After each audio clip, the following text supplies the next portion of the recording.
Kutitipkan anakku pada mertua saat aku hendak dinas. Namun baru selangkah aku mendengar mertua bergumam, kalau punya cucu serepot ini, dari awal aku tidak akan minta cucu. Halo Bunda, semoga Bunda semuanya dalam keadaan sehat dan bahagia ya. Sebelum masuk ke ceritanya, jangan lupa nyalakan subtitle dan absen terlebih dahulu ya. Bunda-bunda semua dari daerah mana saja? Jangan lupa like, komen, dan subscribe channel ini ya. Selamat menonton. Mentari pagi mulai menyingsing, menyinari sudut ruang tamu kami yang biasanya ramai oleh tawa riang Irga. Namun pagi ini, suasana terasa berbeda. Sebuah tas ransel berukuran besar teronggok di dekat pintu depan, bagai penanda akan sebuah perpisahan sementara yang membuat hati ini berat melangkah. Aku, Dinda, berdiri termenung memandangi tas itu, berusaha mengumpulkan keberanian untuk meninggalkan keluarga kecilku selama 3 hari penuh. Sebagai kepala proyek di perusahaan konstruksi tempatku bekerja, dinas keluar kota ini adalah sebuah kewajiban yang tidak bisa kuhindari, meski setiap detik menjalankannya terasa seperti pengorbanan. Dinda, apa semua sudah siap? Suara Mas Mandra yang lembut menyadarkanku dari lamunan. Ia datang menghampiri dengan 2 gelas kopi di tangan, wajahnya penuh pengertian. Kamu tidak perlu khawatir berlebihan. Irga dan aku akan baik-baik saja. Kutarik napas dalam. Aku tahu, tapi tetap saja berat, Mas. Ini pertama kalinya aku meninggalkan Irga selama 3 hari berturut-turut. Mas Mandra mengelus punggungku. Kamu ibu yang hebat, Dinda. Tapi kamu juga profesional di bidangmu. Irga akan mengerti ketika dia besar nanti. Sebagai jawaban, kuambil gelas kopi darinya dan menyeruput perlahan. Cairan hangat itu sedikit menenangkan sarafku yang tegang. Namun ketenangan itu tidak berlangsung lama saat kudengar suara kecil dari balik pintu kamar. Ibu tidak jadi pergi, kan? Irga berdiri di sana dengan piyama bergambar dinosaurus favoritnya. Rambutnya yang ikal masih acak-acakan, mata yang biasanya bersinar kini sembab dan merah. Hatiku hancur melihatnya. Aku berjongkok membuka pelukan. Sayang, Ibu harus pergi. Tapi ibu janji, ini cuma 3 hari. Tapi aku tidak mau. Tangisnya pecah. Ia berlari dan memelukku erat, seolah takut aku akan menghilang. Aku mau ikut ibu. Mas Mandra mendekat dan berusaha menenangkan. Nak, Ibu Dinda harus bekerja. Nanti kamu ikut ayah ke rumah nenek, ya? Nenek sudah janji mau bikin kue lapis untuk Irga. Aku tidak mau kue. Aku mau ibu, rengek Irga, makin erat memelukku. Air mataku hampir jatuh melihatnya. Setiap fiber dalam diriku berteriak untuk membatalkan perjalanan ini, tapi logika berkata lain. Proyek ini terlalu penting, tidak hanya untuk karirku tapi juga untuk masa depan keluarga kami. Irga, dengarkan ibu, kubisikkan pelan sambil membelai rambutnya. Ibu pasti pulang tepat waktu. Dan ibu akan bawakan oleh-oleh spesial untukmu. Ibu janji, ia mendongak, matanya berlinang. Ibu janji, kataku sambil menyeka air matanya. Sekarang, mau tolong ibu ambil sepatu yang warna biru itu? Dengan langkah kecil yang masih ragu, Irga pun berjalan mengambil sepatu. Mas Mandra menarik napas. Dia memang masih kecil, endut, tapi dia akan baik-baik saja. Ibu juga yang akan menjaganya. Aku mengangguk, berusaha meyakinkan diri sendiri. Mami Asih memang selalu tampak sempurna dalam segala hal. Rumahnya selalu rapi, masakannya selalu lezat, dan penampilannya selalu immaculate. Tapi entah mengapa, hari ini ada perasaan cemas yang tidak bisa kutepis. Setelah berhasil membujuk Irga untuk mandi dan berganti baju, kami pun bersiap untuk berangkat. Tas Irga sudah dipersiapkan dengan segala kebutuhannya selama 3 hari. Mulai dari pakaian, mainan favorit, sampai obat-obatan yang mungkin diperlukan. Aku bahkan sudah menuliskan jadwal lengkap makan dan tidurnya untuk Mami Asih. Perjalanan ke bandara terasa singkat namun menyiksa. Irga duduk di kursi belakang dengan wajah cemberut, sesekali melirikku melalui kaca spion. Setiap kali mata kami bertemu, ia akan menunjukkan wajah sedih yang membuat hatiku teriris. Sampai di bandara, Mas Mandra memarkir mobil. Ayo, kita antar ibu sampai depan, katanya pada Irga. Tapi Irga menggeleng. tetap duduk di kursinya dengan tangan bersedekap.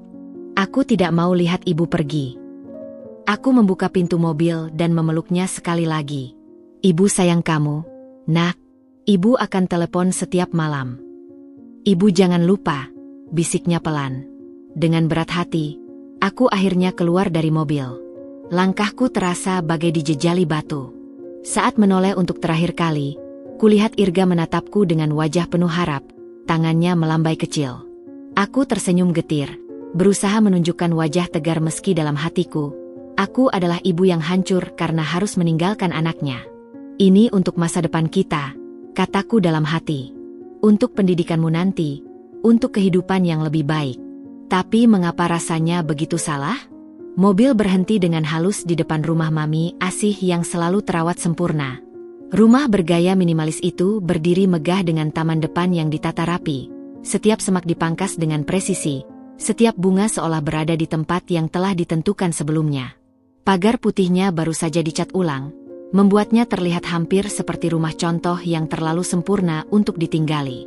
Aku menarik napas dalam, berusaha menenangkan diri yang masih gelisah setelah perpisahan emosional di bandara. Kita sudah sampai, sayang, ucap Mas Mandra sambil mematikan mesin mobil.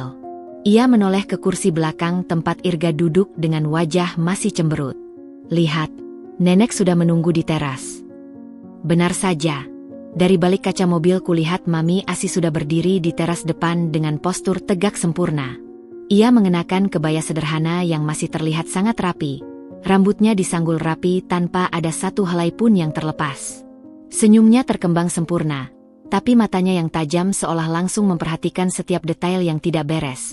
Mulai dari kancing bajuku yang sedikit miring hingga wajah Irga yang masih merah karena baru saja menangis. Yuk, keluar, nak. Bujuku pada Irga yang masih enggan melepas sabuk pengamannya. Aku tidak mau tinggal di sini, bisiknya pelan, matanya berkaca-kaca. Rumah nenek terlalu bersih. Aku takut membuatnya kotor. Mas Mandra membuka pintu mobil. Tidak apa-apa, Dik. Nenek tidak akan marah. Tapi aku tahu kekhawatiran Irga bukan tanpa alasan. Mami Asih memang terkenal perfeksionis. Rumahnya bagai museum yang harus dijaga kemurniannya. Aku sendiri sering merasa seperti harus berjalan di atas eggshells setiap berkunjung ke sini. Saat kami turun dari mobil, Mami Asih sudah berjalan mendekat dengan langkah anggun. Akhirnya datang juga kalian, katanya sambil membuka tangan untuk menyambut Irga. Kemana saja si kecil manis ini? Nenek sudah kangen sekali. Irga bersembunyi di belakangku. Tangan mungilnya mencengkeram erat kain celanaku. Saya tidak mau tinggal di sini, bisiknya lagi, suaranya gemetar. Mami Asih tertawa kecil, tapi matanya tetap memperhatikan setiap gerak-gerik Irga. Jangan khawatir, sayang. Nenek sudah menyiapkan kamar khusus untukmu. Ada mainan baru juga. Ayo, Irga. Jangan buat nenek menunggu, desak Mas Mandra lembut. Dengan langkah tertatih-tatih, Irga akhirnya keluar dari belakangku. Mami Asih segera memeluknya, tapi pelukannya terasa kaku, seperti takut merusak tatanan kebayanya yang sempurna. Lihat, kamu sudah besar sekarang. Sudah tidak perlu cengeng lagi, ucap Mami Asih sambil membetulkan kerah baju Irga yang sedikit melintir. Nenek tidak suka anak yang cengeng. Aku merasa perlu ikut campur. Mami, tolong maklum. Ini pertama kalinya Irga tinggal lama tanpa kami. Dia butuh waktu untuk menyesuaikan diri. Mami Asih menghela napas halus. Dinda, kamu jangan terlalu memanjakannya. Anak usia 5 tahun seharusnya sudah bisa mandiri. Dulu Mas Mandra seusianya sudah bisa. Kami pun masuk ke dalam rumah. Seperti biasa, interior rumah Mami Asih membuatku merasa seperti berada di majalah desain interior. Semuanya serba putih, bersih, dan tertata rapi. Tidak ada satupun barang yang berada di tempat yang tidak semestinya. Bahkan bunga di vas pun seolah ditata dengan penggaris. Kamu sudah siap untuk tinggal bersama nenek? Tanya Mami Asih pada Irga yang masih terlihat gugup. Irga mengangguk kecil. Tangannya masih menggenggam tanganku erat. Iya, Nek. Ayo, nenek tunjukkan kamarmu, ujar Mami Asih sambil memegang tangan Irga. Tapi ingat, kita harus menjaga kebersihan, ya? Tidak boleh makan di luar meja makan, tidak boleh main di karpet dengan sepatu, dan tidak boleh. Daftar peraturan itu terus berlanjut sementara mereka berjalan menuju kamar. Aku menatap Mas Mandra dengan cemas. Tenang saja, Dinda. Ibu pasti bisa menjaga Irga dengan baik, hibur Mas Mandra, merasakan kecemasanku. Bukan itu yang kukhawatirkan, Mas. Aku khawatir dengan terlalu banyak peraturan untuk anak seusia Irga. Dia butuh kebebasan untuk bereksplorasi. Mas Mandra menghela napas. Ibu memang agak ketat, tapi dia punya niat baik. Saat Mami Asih kembali ke ruang tamu, wajahnya masih dengan senyum sempurna itu. Kamar sudah siap. Aku sudah menaruh semua barang Irga di tempatnya. Tapi, Dinda, katanya tiba-tiba berubah serius. Apakah kamu membawa mainan yang aku larang? Yang berwarna-warni dan bisa berceceran itu? Aku menggeleng. Hanya membawa boneka beruang dan beberapa buku cerita, Mami. Seperti yang Mami minta. Bagus, ucapnya dengan puas. Kita harus menjaga estetika rumah. Mainan plastik warna-warni itu merusak pemandangan. Aku menarik napas dalam. Mami, tentang jadwal Irga, aku sudah tulis semuanya di buku catatan. Dia biasanya tidur jam 8, tapi kadang butuh didongengi dulu. Dan tentang makanannya. Mami Asih mengangkat tangan. Dinda, aku sudah membesarkan 2 anak. Aku tahu yang terbaik untuk cucuku. Kamu tidak perlu khawatir. Tapi justru itu yang membuatku semakin khawatir. Cara Mami Asih membesarkan Mas Mandra dan adiknya sangat berbeda dengan prinsip pengasuhan yang aku yakini. Bagiku, anak perlu diberikan ruang untuk berkreasi. Bahkan jika itu berarti harus berantakan sedikit. Sebenarnya, Mami, cubitanku pada Mas Mandra, kalau Irga terlalu merepotkan, kami bisa menitipkannya ke orang tuaku. Mereka lebih fleksibel. Wajah Mami Asih berubah. Tidak perlu. Aku adalah neneknya. Hak untuk menjaga cucu adalah hakku. Lagi pula, orang tuamu yang di Bogor itu terlalu permisif. Aku tidak ingin Irga jadi manja seperti itu. Aku ingin membantah, tapi Mas Mandra memegang lenganku. Sudah, Dinda. Ibu pasti bisa menjaga Irga dengan baik. Kamu harus segera ke bandara. Mami Asih kembali tersenyum. Iya, Dinda. Pergilah dengan tenang. Percayakan Irga padaku. Aku janji akan menjaganya dengan baik. Saat aku memeluk Irga untuk terakhir kali, kurasakan betapa kecil dan rentannya dia di rumah sempurna ini. Ibu sayang kamu, Nak. Ibu akan telepon nanti malam. Ibu janji, bisik Irga, pelukannya erat. Ibu janji, kataku, menahan air mata. Saat kami berjalan keluar, aku menoleh sekali lagi. Irga berdiri di samping Mami Asih, wajahnya masih menunjukkan ketakutan. Mami Asih membetulkan posisi berdiri Irga, membuatnya lebih tegak. Luruskan punggungmu, sayang. Nenek tidak suka melihat orang berdiri bungkuk. Aku menghela napas berat. Ini akan menjadi 3 hari yang panjang untuk kita semua. Setelah pelukan perpisahan yang terasa terlalu singkat dan tergesa-gesa, aku dan Mas Mandra berbalik meninggalkan rumah Mami Asih. Langkahku terasa berat bagai dijejali batu. Setiap hentakan kaki seakan menahan beban keraguan yang kian menggunung. Pintu kayu jati berukir itu tertutup perlahan, memutus pandanganku pada Irga yang masih berdiri kaku di balik kaca pintu. Wajah polosnya menatapku dengan tatapan memilukan yang akan terus membekas dalam ingatanku. Tenang saja, Dinda, ucap Mas Mandra sambil membukakan pintu mobil untukku. Lihat sendiri tadi, ibu terlihat sangat menyayangi Irga. Semua akan baik-baik saja.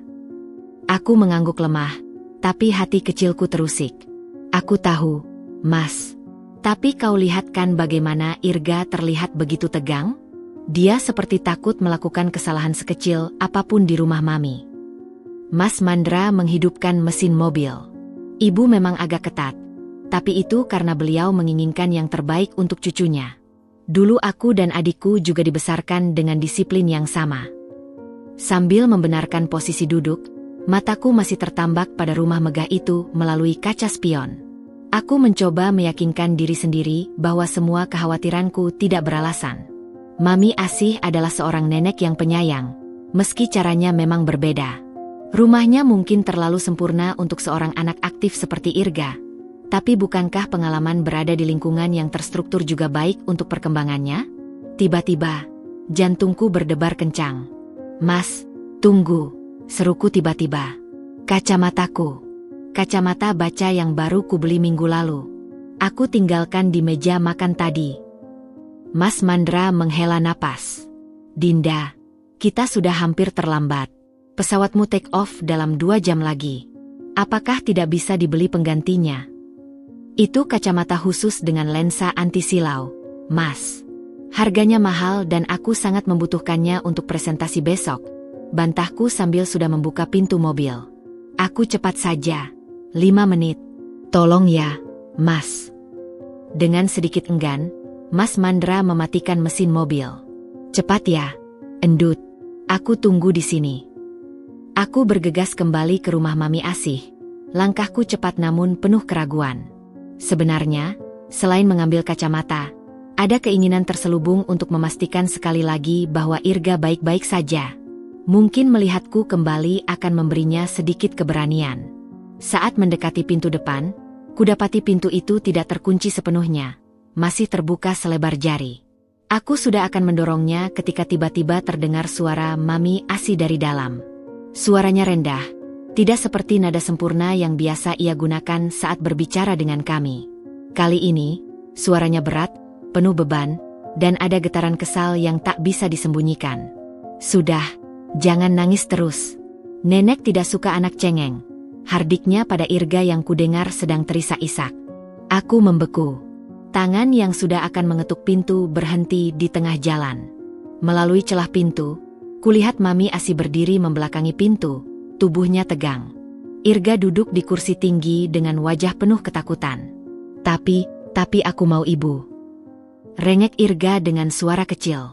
Lalu, dengan suara yang lebih rendah, seperti gumaman yang tidak seharusnya terdengar oleh siapapun, Mami Asih mengeluarkan kata-kata yang membuat seluruh tubuhku menggigil. "Duh, Irga, kalau punya cucu serepot ini dari awal, aku tidak akan minta cucu." Dunia seakan berhenti berputar. Napasku tercekat. Kata-kata itu bergema dalam kepalaku. Setiap suku katanya tajam seperti pisau. Kulekatkan pandangan pada postur Mami Asih yang biasanya begitu anggun, kini terlihat kaku oleh kekecewaan. Kulihat bagaimana tangannya mengepal di samping tubuh, bagaimana bahunya naik turun oleh napas yang berat. Irga yang mendengar gumaman itu, meski mungkin tidak sepenuhnya memahami artinya, langsung terdiam. Matanya yang sudah merah semakin berlinang, tapi kali ini ia tidak berani menangis. Hanya ada getaran kecil di bibirnya yang mungil, seperti sedang berusaha menahan isakannya. "Sekarang, duduk yang manis di sini," perintah Mami Asih dengan suara datar. "Nenek akan ambil minuman untukmu. Jangan bergerak dari kursi itu, mengerti?" Irga mengangguk patuh, wajahnya pucat. Aku berdiri terpaku, tidak bisa bergerak. Bagian dari diriku ingin menerobos masuk, memeluk Irga erat-erat, dan membawanya pergi dari tempat ini. Tapi bagian lain dari diriku lumpuh oleh kenyataan pahit yang baru saja kusaksikan. Dengan napas tersengal, aku akhirnya mundur perlahan. Kacamataku tidak lagi penting. Yang penting sekarang adalah apa yang harus kulakukan dengan kebenaran mengerikan yang baru saja kudengar? Saat kembali ke mobil, wajahku pastilah pucat karena Mas Mandra langsung menatapku dengan cemas. "Kenapa? Tidak ketemu kacamatanya?" Aku menggeleng, tidak sanggup mengucapkan sepatah kata pun. Saat mobil mulai melaju, aku menoleh ke jendela, menyembunyikan air mata yang akhirnya tumpah. Gumaman Mami Asih terus terngiang-ngiang. Setiap kata seperti pukulan telak yang menghancurkan ilusi selama ini tentang hubungan sempurna antara nenek dan cucu. "Kamu baik-baik saja, Dinda?" tanya Mas Mandra dengan suara lembut. Aku hanya bisa mengangguk, menelan ludah yang terasa pahit. Bagaimana mungkin aku mengatakan padanya bahwa ibunya, wanita yang selalu dipujanya sebagai sosok sempurna, ternyata menganggap anak kami sebagai beban? Bagaimana mungkin aku mengungkapkan bahwa gumaman singkat itu telah melukai hatiku lebih dalam dari yang bisa kubayangkan? Pesawat yang membawaku meninggalkan kota itu tidak hanya membawaku pergi dari keluarga, tapi juga membawaku ke dalam 3 hari penyiksaan batin yang tidak terbayangkan sebelumnya. Dan gumaman itu, hanya sepenggal kalimat, telah mengubah segalanya selamanya. Pesawat yang membawaku meninggalkan Bandara Soekarno-Hatta, melesat meninggalkan landasan dengan gemuruh mesin yang seakan menyuarakan gejolak dalam hatiku. Dari jendela, aku menyaksikan kota Jakarta perlahan mengecil, bangunan-bangunan megah berubah menjadi titik-titik kecil. Namun beban dalam dadaku justru kian menggunung, seolah-olah seluruh awan yang kami lintasi turut serta menumpuk di pundakku. Aku menyandarkan kepala ke jendela pesawat, menutup mata, berusaha menenangkan diri, tapi yang terbayang justru wajah Irga yang ketakutan dan gumaman Mami Asih yang masih terngiang jelas di telinga. Ladies and gentlemen, welcome aboard Garuda Indonesia Flight GA152 to Surabaya. Sambutan pramugari terdengar sayup-sayup, seperti datang dari ruang yang sangat jauh. Tanganku menggenggam erat telepon genggam, jemariku menari-nari di atas layar, ingin mengetik pesan pada Mas Mandra, menanyakan kabar Irga, tapi aku mengurungkan niat. Apa gunanya? Mas Mandra pasti akan membela ibunya, menyalahkan diriku yang overprotective, atau lebih buruk lagi, mengatakan bahwa aku salah dengar. Can I get you something to drink? MAM, tawar pramugari yang ramah. Aku menggeleng, tak sanggup mengeluarkan sepatah kata pun. Tenggorokanku terasa kering, namun aku tak punya selera untuk meneguk apapun. Pikiranku melayang pada bayangan Irga yang sedang duduk manis di kursi tinggi rumah Mami Asih. Mungkin dengan mata masih merah, berusaha menahan tangis karena takut dimarahi. Aku tahu sifat Irga. Dia anak yang peka, mudah menangkap emosi orang di sekitarnya.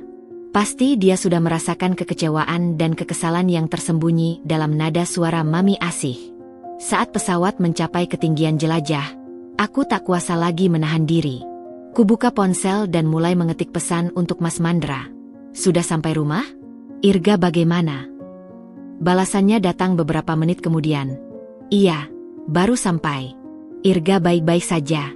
Tadi sempat rewel sebentar, tapi sekarang sudah tenang. Ibu lagi buatkan dia jus jeruk. Jangan khawatir berlebihan, endut. Aku membaca pesan itu berulang kali, berusaha menemukan tanda-tanda bahwa Mas Mandra tidak jujur, atau setidaknya menyembunyikan sesuatu. Tapi tulisannya terdengar normal, seperti biasa. Mungkin aku memang salah dengar? Atau mungkin Mami Asih hanya sedang kesal sesaat? Tapi tidak. Aku ingat jelas ekspresi wajah Irga yang ketakutan, dan nada suara Mami Asih yang penuh kejengkelan. Itu bukan sekadar kekesalan sesaat. Itu adalah luapan emosi yang terpendam lama. Hotel di Surabaya tempatku menginap terlihat mewah. Kamarnya luas dengan tempat tidur king size yang empuk, tapi semuanya terasa hampa. Begitu check-in, aku langsung menelepon Mas Mandra untuk video call dengan Irga. Sayang, ibu di hotel nih. Gimana kabarnya? Tanyaku berusaha tersenyum lebar. Wajah Irga muncul di layar. Matanya masih sedikit merah. Baik, Bu. Tadi aku baca buku sama nenek. Suaranya terdapat getaran kecil, seperti ketakutan. Dari balik kamera, ku dengar suara Mami Asih. Katakan pada ibumu bahwa kamu senang tinggal dengan nenek. Aku melihat keraguan di wajah Irga sebelum akhirnya dia mengucapkan, aku senang tinggal sama nenek. Hari ini main apa saja? Tanyaku lagi, berusaha membuat percakapan tetap ringan. Irga mulai bercerita tentang main puzzle, tapi tiba-tiba Mami Asih menyela. Sudah, jangan cerita terlalu lama. Ibumu pasti capek. Bilang selamat malam saja. Selamat malam, Ibu. Ibu pulang cepat ya. Pinta Irga dengan suara kecil sebelum Mami Asih mengambil alih telepon. Dinda, kamu harus istirahat. Jangan buang-buang waktu untuk video call yang tidak penting. Percayakan Irga padaku, ucap Mami Asih dengan nada yang sedikit menusuk. Saat telepon berakhir, aku terduduk di tepi tempat tidur, perasaan campur aduk. Setiap kata Mami Asih seakan memiliki makna ganda. Di permukaan terdengar peduli, tapi di baliknya seperti ada teguran halus. Keesokan harinya, meeting berlangsung dari pagi hingga sore. Aku berusaha fokus pada presentasi proyek, tapi pikiranku terus melayang kepada Irga. Di sela-sela meeting, aku mengirim pesan pada pengasuh yang dulu pernah membantu menjaga Irga. Bu Sari, maaf mengganggu. Kalau anak usia 5 tahun dititipkan pada neneknya yang perfeksionis, kira-kira apa yang harus saya lakukan? Balasannya membuatku semakin cemas. Wah, Harus hati-hati, Bu Dinda. Anak seusia Irga butuh kebebasan bereksplorasi. Kalau lingkungannya terlalu ketat, bisa-bisa dia jadi takut mencoba hal baru. Yang penting komunikasi dengan neneknya. Komunikasi? Bagaimana mungkin aku berkomunikasi dengan Mami Asih yang selalu merasa paling benar? Bagaimana mungkin aku menceritakan apa yang kudengar tanpa bukti? Malam kedua, video call dengan Irga terasa lebih singkat. Irga terlihat lebih pendiam, hanya menjawab pertanyaanku dengan jawaban singkat, iya atau tidak. Saat aku bertanya apakah dia mau menunjukkan kamar barunya, Mami Asih cepat-cepat menjawab, kamar lagi berantakan, Dinda. Lain kali saja. Tapi aku tahu, kamar di rumah Mami Asih tidak pernah berantakan. Malam terakhir sebelum kepulangan, aku tidak bisa tidur. Kubuka album foto di ponsel, menatap gambar-gambar Irga yang ceria, tertawa lepas tanpa beban. Bandingkan dengan wajahnya selama 2 hari ini yang selalu terlihat tegang dan waspada. Tiba-tiba, ponsel berdering. Dari Mas Mandra. Dinda, ada sedikit masalah. Suaranya terdengar gugup.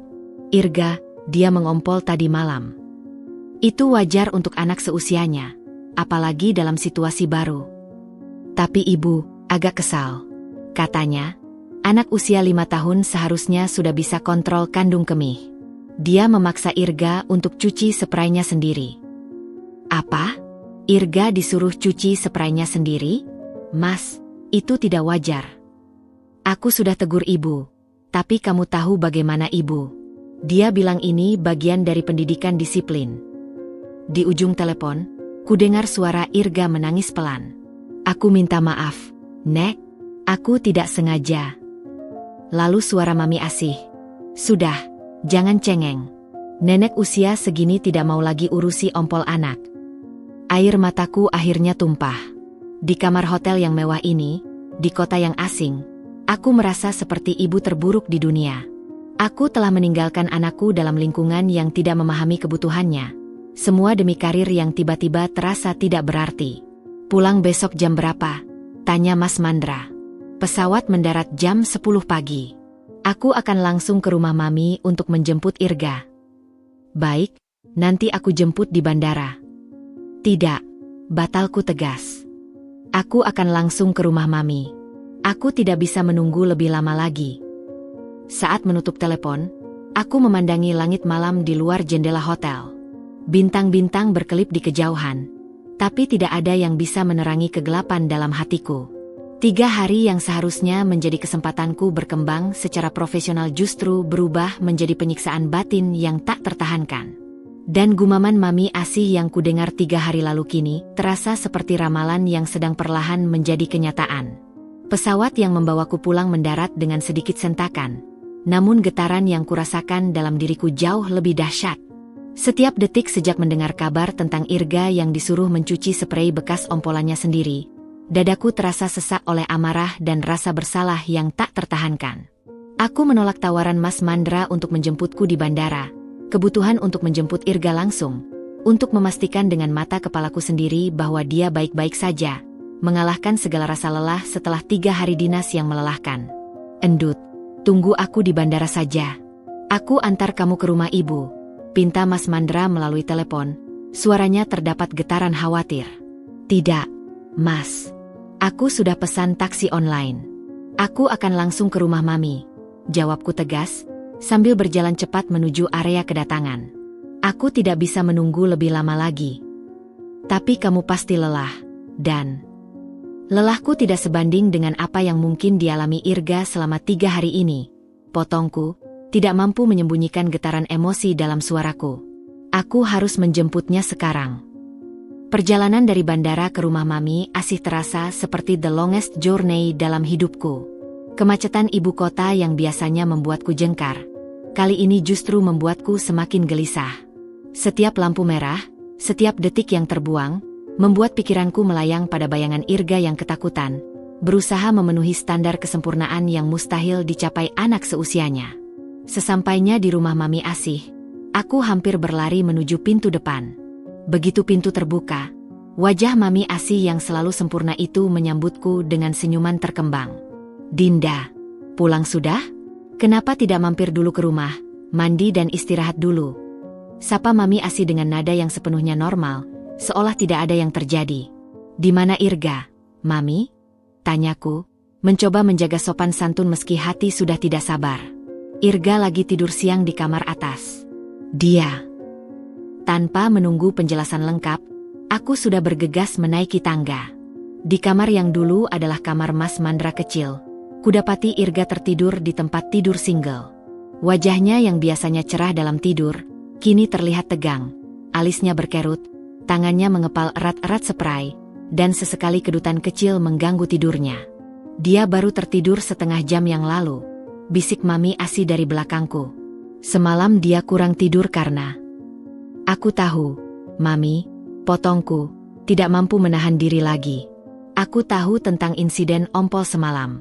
Dan tentang bagaimana Mami menyuruhnya mencuci spray sendiri. Mami Asi menghela napas, wajahnya menunjukkan sedikit kekesalan.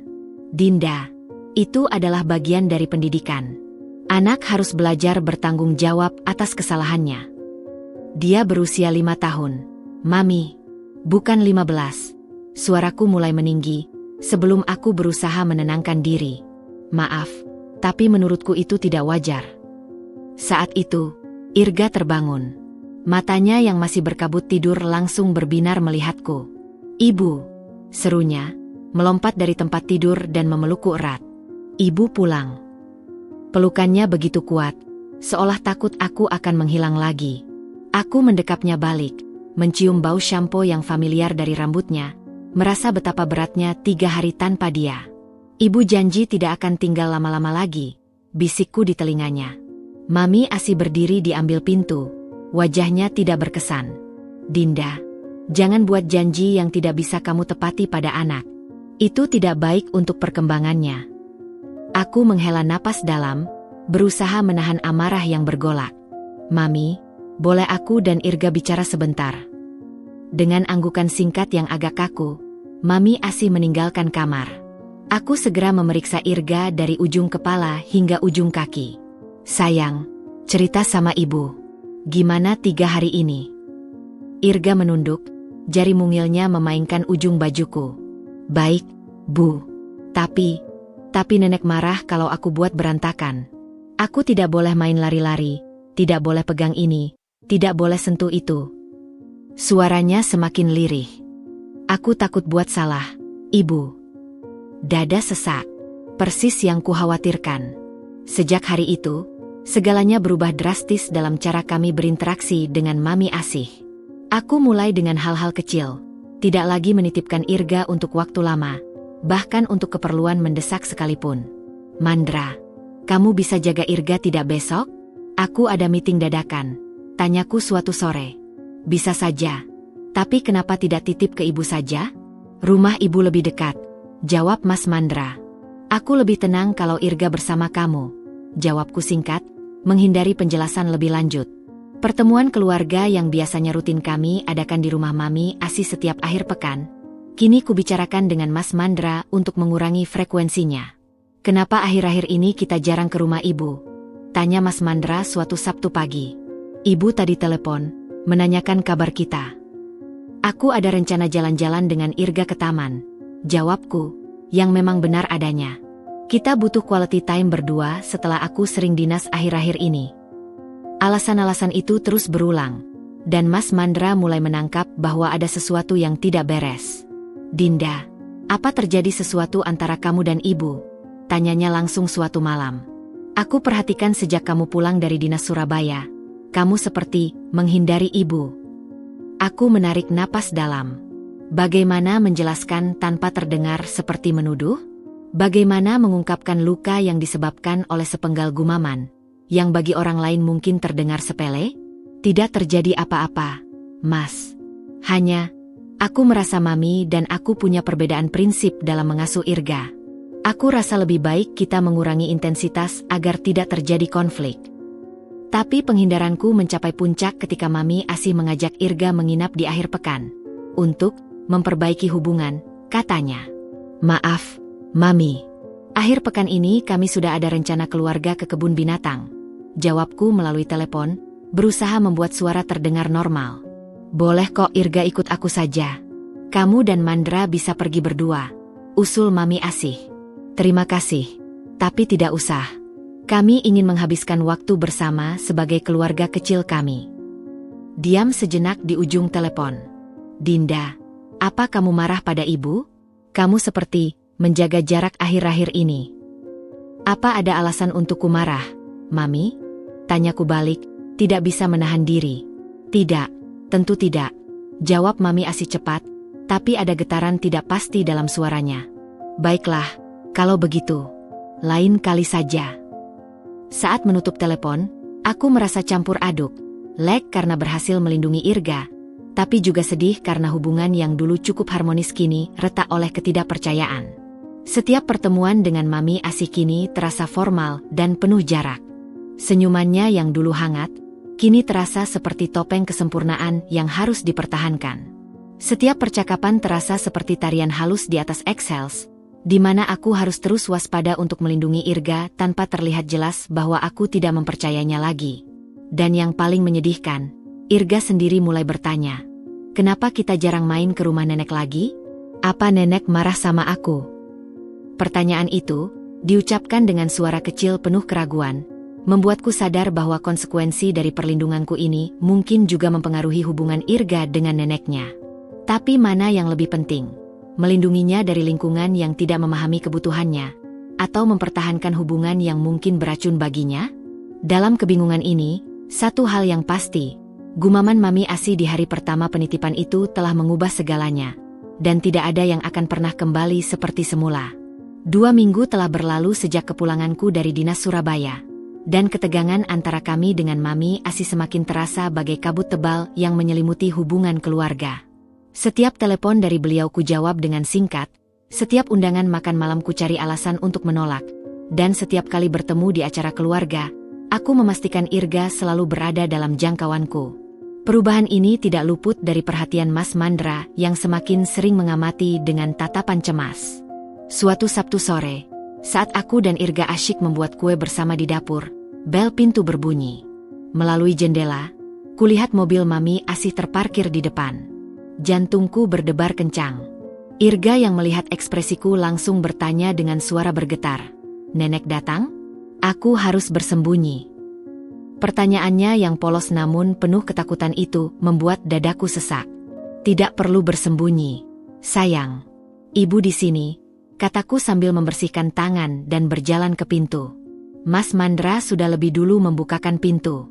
"Ibu, ada apa datang tiba-tiba?" Tanyanya sambil membantu membawakan tas Mami Asih. Mami Asih berdiri di teras dengan wajah yang tampak lelah, hal yang jarang kulihat pada dirinya. Matanya yang biasanya tajam kini terlihat sayu, dan senyumannya tidak sampai ke mata. "Boleh ibu masuk?" Tanyanya langsung padaku, suaranya lembut. Tentu saja kuizinkan dia masuk. Irga langsung bersembunyi di belakangku, tangannya menggenggam erat kain rokku. "Sudah, Irga. Sapa nenek yang baik," bisikku padanya. "Halo, Nek." Suara Irga kecil sekali. Mami Asih menghela napas, melihat reaksi cucunya. "Dinda, Mandra, bisakah kita bicara berempat? Ada yang perlu ibu sampaikan." Kami pun menuju ruang keluarga. Aku dan Mas Mandra duduk di sofa, sementara Mami Asih memilih kursi tunggal di seberang kami. Irga kusuruh bermain di kamarnya sebentar. "Ibu perhatikan akhir-akhir ini, ada yang berbeda," mulai Mami Asih, tangannya terlipat rapi di atas pangkuan. "Dan ibu tahu penyebabnya." Aku menatapnya, berusaha menjaga ekspresi netral. Mas Mandra melihat antara aku dan ibunya, tampak bingung. "Aku mendengarmu, Dinda," lanjut Mami Asih, suaranya bergetar halus. "Saat itu, saat kamu kembali mengambil kacamata, aku tidak tahu kamu ada di sana." Mas Mandra memandangiku. "Maksud ibu apa?" Mami Asih melanjutkan sebelum aku sempat menjawab. "Hari ketika Dinda menitipkan Irga untuk dinas, aku mengeluarkan kata-kata yang tidak pantas. Aku bergumam bahwa kalau punya cucu serepot ini dari awal, aku tidak akan minta cucu." Ruang keluarga itu tiba-tiba terasa sangat sunyi. Mas Mandra terlihat syok, wajahnya pucat. Aku minta maaf yang sebesar-besarnya," ucap Mami Asih. Tangannya kini gemetar. Ucapanku waktu itu bukan karena aku tidak menyayangi Irga. Aku sayang sekali padanya. Tapi dia menarik napas dalam. Saat itu, aku sedang sangat lelah. Pagi itu sebelum kalian datang, aku baru saja berdebat dengan tetangga tentang masalah sampah, dan kepalaku pening. Lalu, melihat energi Irga yang begitu tinggi, aku merasa kewalahan. Dia memandiku langsung, matanya berkaca-kaca. Itu adalah gumamanku yang egois saat kelelahan, dan sama sekali tidak mencerminkan perasaanku yang sebenarnya. Aku duduk terdiam, memperhatikan setiap kata yang diucapkannya. Ada ketulusan dalam pengakuannya yang tidak bisa kusangkal. Selama 2 minggu ini, melihat kamu menjauh, melihat ketakutan di mata Irga setiap bertemu aku. Suaranya terputus. Aku menyadari betapa dalam lukanya. Aku tidak pantas disebut nenek. Mas Mandra akhirnya berbicara. Suaranya berat. Ibu, bagaimana bisa ibu mengatakan hal seperti itu? Irga, dia hanya anak kecil. Aku tahu, nak, aku tahu. Mami Asih mengusap air matanya yang mulai menetes. Dan penyesalanku tidak bisa diungkapkan dengan kata-kata. Dia berdiri dan mendekatiku. Dinda, maafkan Mami. Mami sayang Irga. Mami bahagia punya cucu seperti dia. Jangan jadikan kata-kataku yang bodoh itu sebagai jarak antara kita.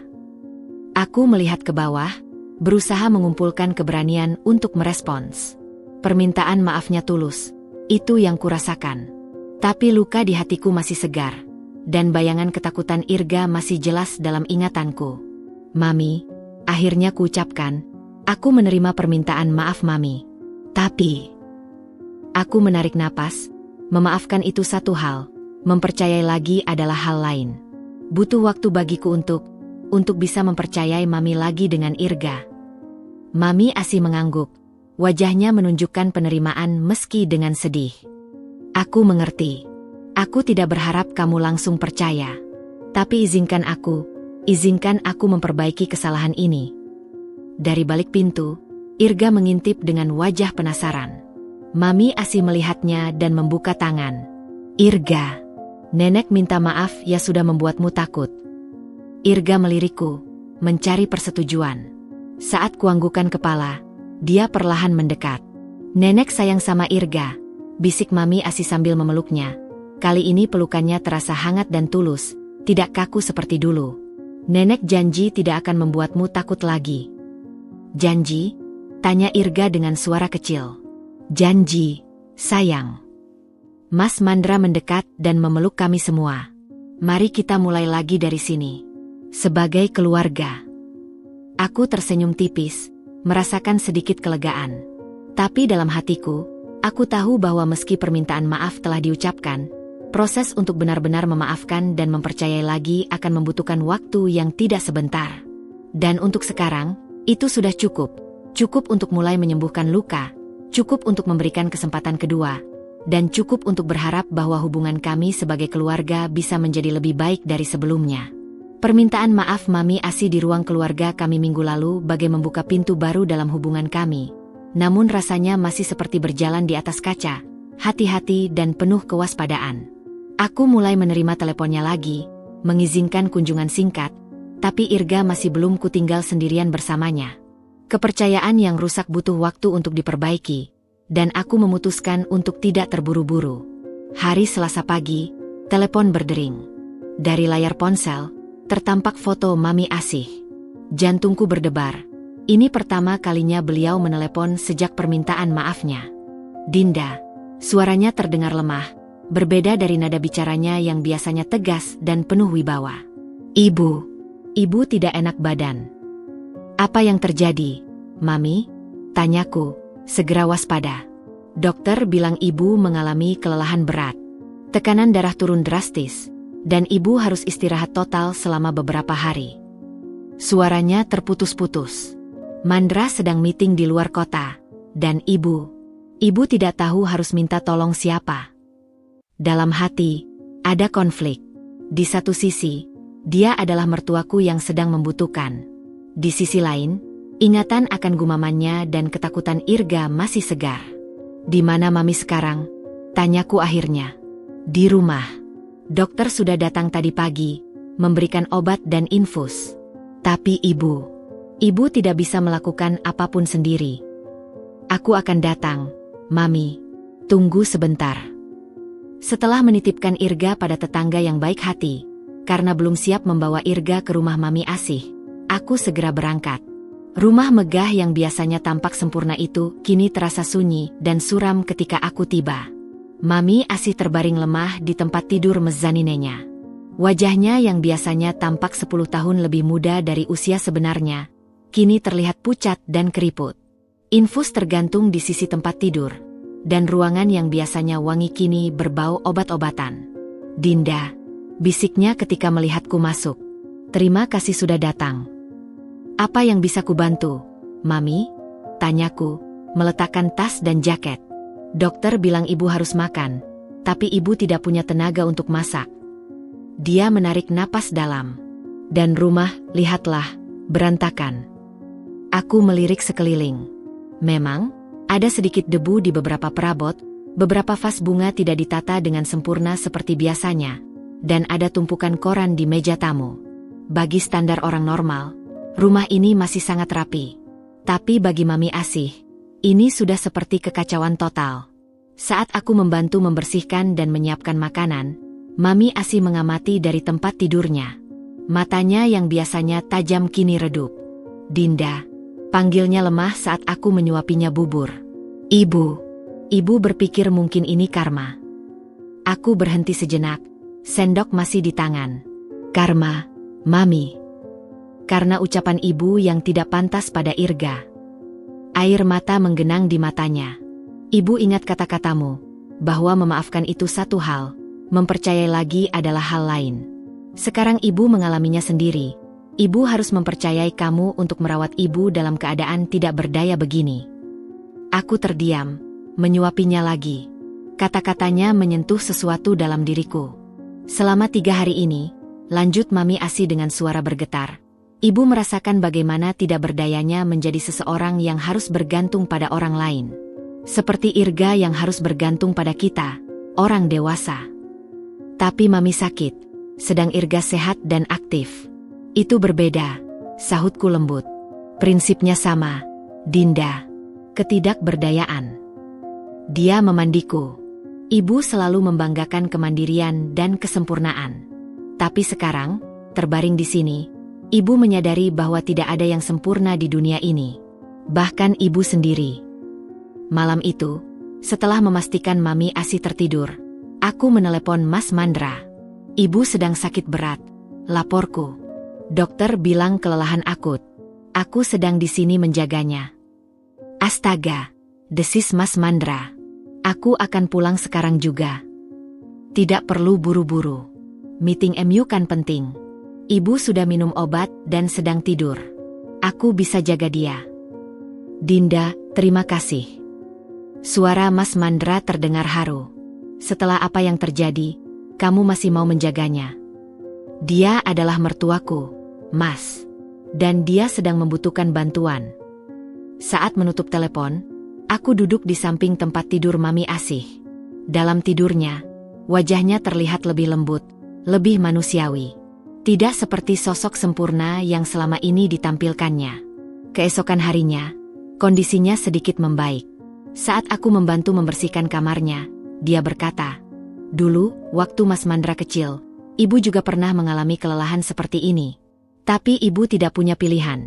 Harus tetap mengurus rumah, mengurus anak, dan menjaga image keluarga." Image keluarga? Tanyaku, penasaran. Keluarga Mami dulu sangat memperhatikan penampilan. Semua harus tampak sempurna di luar. Tidak boleh ada yang tahu kelemahan kita. Dia menarik napas. Mungkin itu yang membuat ibu menjadi seperti sekarang, terobsesi dengan kesempurnaan. Tapi Mami, tidak ada keluarga yang sempurna. Yang penting adalah kita saling menyayangi dan memahami. Mami Asih mengangguk pelan. Ibu mulai menyadari itu sekarang. Melihat kamu merawat ibu dengan tulus, padahal ibu sudah menyakiti hatimu. Ibu merasa tidak pantas. Aku juga belajar, Mami. aku duduk di tepi tempat tidurnya. Belajar bahwa setiap orang bisa berubah. Dan setiap orang pantas dapat kesempatan kedua. Saat Mas Mandra tiba siang itu, dia terkejut melihat aku masih dengan setia menjaga ibunya. "Ibu," katanya sambil memeluk Mami Asih. "Bagaimana perasaan ibu?" "Lebih baik, Nak," berkat Dinda. Mami Asih memandiku dengan mata berbinar. Dia sudah merawat ibu dengan sangat baik. Mas Mandra menatapku dengan penuh rasa terima kasih. "Terima kasih, Dinda." "Tidak perlu berterima kasih. Ini kewajibanku," jawabku. Tapi Mami Asih menggeleng. "Bukan kewajiban, Dinda. Ini adalah kebaikan hatimu. Dan ibu berjanji akan membalas kebaikanmu ini." Dalam sakitnya, dalam ketidakberdayanya, aku melihat perubahan dalam diri Mami Asih. Karma, jika memang itu yang terjadi, telah membawanya pada kesadaran yang selama ini terpendam. Dan mungkin, justru melalui penderitaan inilah, hubungan kami sebagai keluarga menemukan jalan menuju pemulihan yang sesungguhnya. Mami Asih memang sudah menunjukkan perbaikan kondisi setelah 3 hari dirawat, tetapi dokternya dengan tegas menyarankan untuk tidak melakukan aktivitas berat setidaknya selama seminggu ke depan. Mas Mandra, yang merasa bersalah karena sering dinas keluar kota, memohon padaku untuk bisa membantu mengatur rumah tangga Mami Asih selama masa pemulihannya. Aku, yang masih ingat betul janjinya untuk membalas kebaikanku, akhirnya menyetujui. Dengan syarat Irga bisa ikut bersamaku ke rumah Mami Asih agar aku bisa mengawasi mereka berdua. Hari pertama kami tinggal sementara di rumah Mami Asih dimulai dengan cahaya matahari yang cerah menyinari rumah megah itu. Irga, yang kutuntun dengan erat, masih terlihat ragu-ragu melangkah masuk. "Ibu, aku harus janji tidak buat berantakan," bisiknya, matanya scanning ruangan yang serba putih dan rapi. "Tidak perlu janji seperti itu, sayang. Ibu di sini," tenangku sambil mengelus kepalanya. "Tapi tolong tetap hati-hati, ya? Nenek masih sakit." Mami Asih sudah duduk di sofa ruang keluarga, masih terlihat pucat tapi jauh lebih baik dari beberapa hari sebelumnya. "Selamat pagi, Irga," sapanya lembut. "Irga, sapa nenek yang baik," bisikku. "Pagi, Nek," jawab Irga dengan suara kecil, masih setengah bersembunyi di belakangku. Hari itu aku seperti menjalani 3 peran sekaligus. Perawat untuk Mami Asih, ibu untuk Irga, dan pengatur rumah tangga untuk rumah besar ini. Pukul 7 pagi, aku sudah menyiapkan sarapan untuk ketiga kami. Bubur ayam hangat dengan telur setengah matang kesukaan Mami Asih, dan roti panggang dengan selai untuk Irga. "Dinda, tolong buburnya jangan terlalu banyak garam. Ibu sedang diet rendah sodium," pinta Mami Asih saat aku menyuapinya. "Baik, Mami." Aku segera membuatkan ulang dengan rasa yang lebih bland. Sementara itu, Irga yang sedang asyik makan tiba-tiba menumpahkan susunya. "Maaf, Ibu," katanya panik, matanya langsung menatap Mami Asih dengan ketakutan. Biasanya, ini adalah momen di mana Mami Asih akan mengeluarkan komentar pedas atau setidaknya mendesah kesal. Tapi hari ini, dia hanya tersenyum lemah. "Tidak apa-apa, sayang. Nenek dulu juga sering menumpahkan susu." Aku membersihkan tumpahan sambil memperhatikan interaksi mereka. Ada perubahan kecil yang kuhargai. Pukul 9, aku mulai membersihkan rumah. Rumah Mami Asih yang luas dengan perabotan antik ternyata membutuhkan perawatan yang sangat detail. Setiap ukiran harus disapu dengan kuas khusus, setiap lantai marmer harus dipel dengan cairan tertentu, dan setiap kain pelapis harus divakum dengan metode khusus. "Dinda, untuk membersihkan vas kristal di etalase, gunakan kain microfiber yang sudah dibasahi air destilasi, ya?" pesan Mami Asih dari sofa tempatnya beristirahat. "Jangan yang lain." Aku menghela napas. "Baik, Mami." Sementara itu, Irga yang sedang asyik menggambar tiba-tiba ingin ikut membantu. "Ibu, aku mau bantu pel." "Tidak, sayang," Mami Asih buru-buru berkata. "Lantai marmer ini licin kalau terkena air. Nanti kamu jatuh." Wajah Irga langsung cemberut. Aku tahu dia merasa ditolak. "Mami, biarkan aku yang mengawasi Irga. Dia hanya ingin membantu," bujukku. Tapi Mami Asih menggeleng. Rumah ini terlalu berisiko untuk anak kecil. Lebih baik dia menggambar saja di meja. Aku melihat kekecewaan di mata Irga. Dalam hati, aku memahami kekhawatiran Mami Asih, tapi juga miris melihat bagaimana rumah sempurna ini justru membatasi ruang gerak cucunya sendiri. Pukul 11 siang, saat aku sedang sibuk memasak makan siang, Irga yang bosan mulai rewel. "Ibu, aku mau main di luar," rengeknya. "Tunggu sebentar, sayang. Ibu lagi sibuk." Tapi Mami Asih ikut campur. "Dinda, sebaiknya kamu temani Irga main dulu. Masakan bisa ditunda." Aku terkejut. Ini pertama kalinya Mami Asih memprioritaskan kebutuhan Irga di atas kesempurnaan rumah tangga. "Tapi makan siang. Bisa kita makan terlambat sedikit?" "Tidak apa-apa," ujarnya. "Aku sekarang mengerti yang kamu maksud, bahwa anak butuh perhatian, bukan hanya rumah yang sempurna." Kalimat itu membuatku tersentak. Mungkin benar sakitnya telah membawa pencerahan baginya. Aku pun mengajak Irga bermain sebentar di taman belakang. Sesuatu yang dulu jarang diizinkan karena Mami Asih takut rumputnya rusak atau tanaman hiasnya tertabrak. Sore hari, saat aku kelelahan duduk sebentar, Mami Asih memanggilku. "Dinda, kamu terlihat lelah sekali." Aku mengangguk, tak sanggup menyangkal. "Sedikit, Mami. Mengurus rumah besar ini, memasak, merawat Mami, dan menjaga Irga, memang melelahkan." Mami Asih menarik napas dalam. "Sekarang kamu mengerti bagaimana rasanya hari itu, ketika ibu harus menjaga Irga sendirian sementara ibu sedang tidak enak badan dan ada masalah dengan tetangga." Mataku terbuka lebar. Selama ini aku tidak pernah mempertimbangkan faktor itu. "Kamu benar, Mami. Aku mengakui. Aku tidak pernah memikirkan bahwa Mami mungkin sedang tidak dalam kondisi prima saat itu." "Ibu tidak membenarkan ucapan ibu," cepatnya menambahkan. "Tapi ibu ingin kamu mengerti konteksnya. Kesempurnaan yang ibu pertahankan selama ini, ternyata sangat melelahkan. Dan ketika ditambah dengan tanggung jawab mengurus cucu yang energik, ibu kolapse." Malam hari, setelah menidurkan Irga di kamar guest room, aku kembali menemani Mami Asih minum obat. "Dinda," panggilnya lembut. "Terima kasih untuk hari ini. Ibu belajar banyak, melihat bagaimana kamu mengurus semuanya dengan sabar. Bagaimana kamu tetap memperhatikan kebutuhan Irga meski sibuk." Ibu malu." "Tidak perlu malu, Mami. Kita semua belajar." "Tapi ibu belajar terlalu lambat," keluhnya. "Ibu baru menyadari sekarang bahwa menjadi ibu atau nenek yang baik bukan tentang menciptakan lingkungan yang sempurna, tapi tentang menciptakan cinta dan pengertian."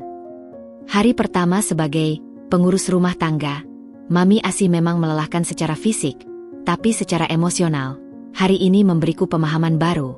Aku mulai mengerti tekanan yang dihadapi Mami Asih, tekanan untuk menjadi sempurna, untuk mempertahankan image, sementara usia dan kondisi fisiknya sudah tidak mendukung.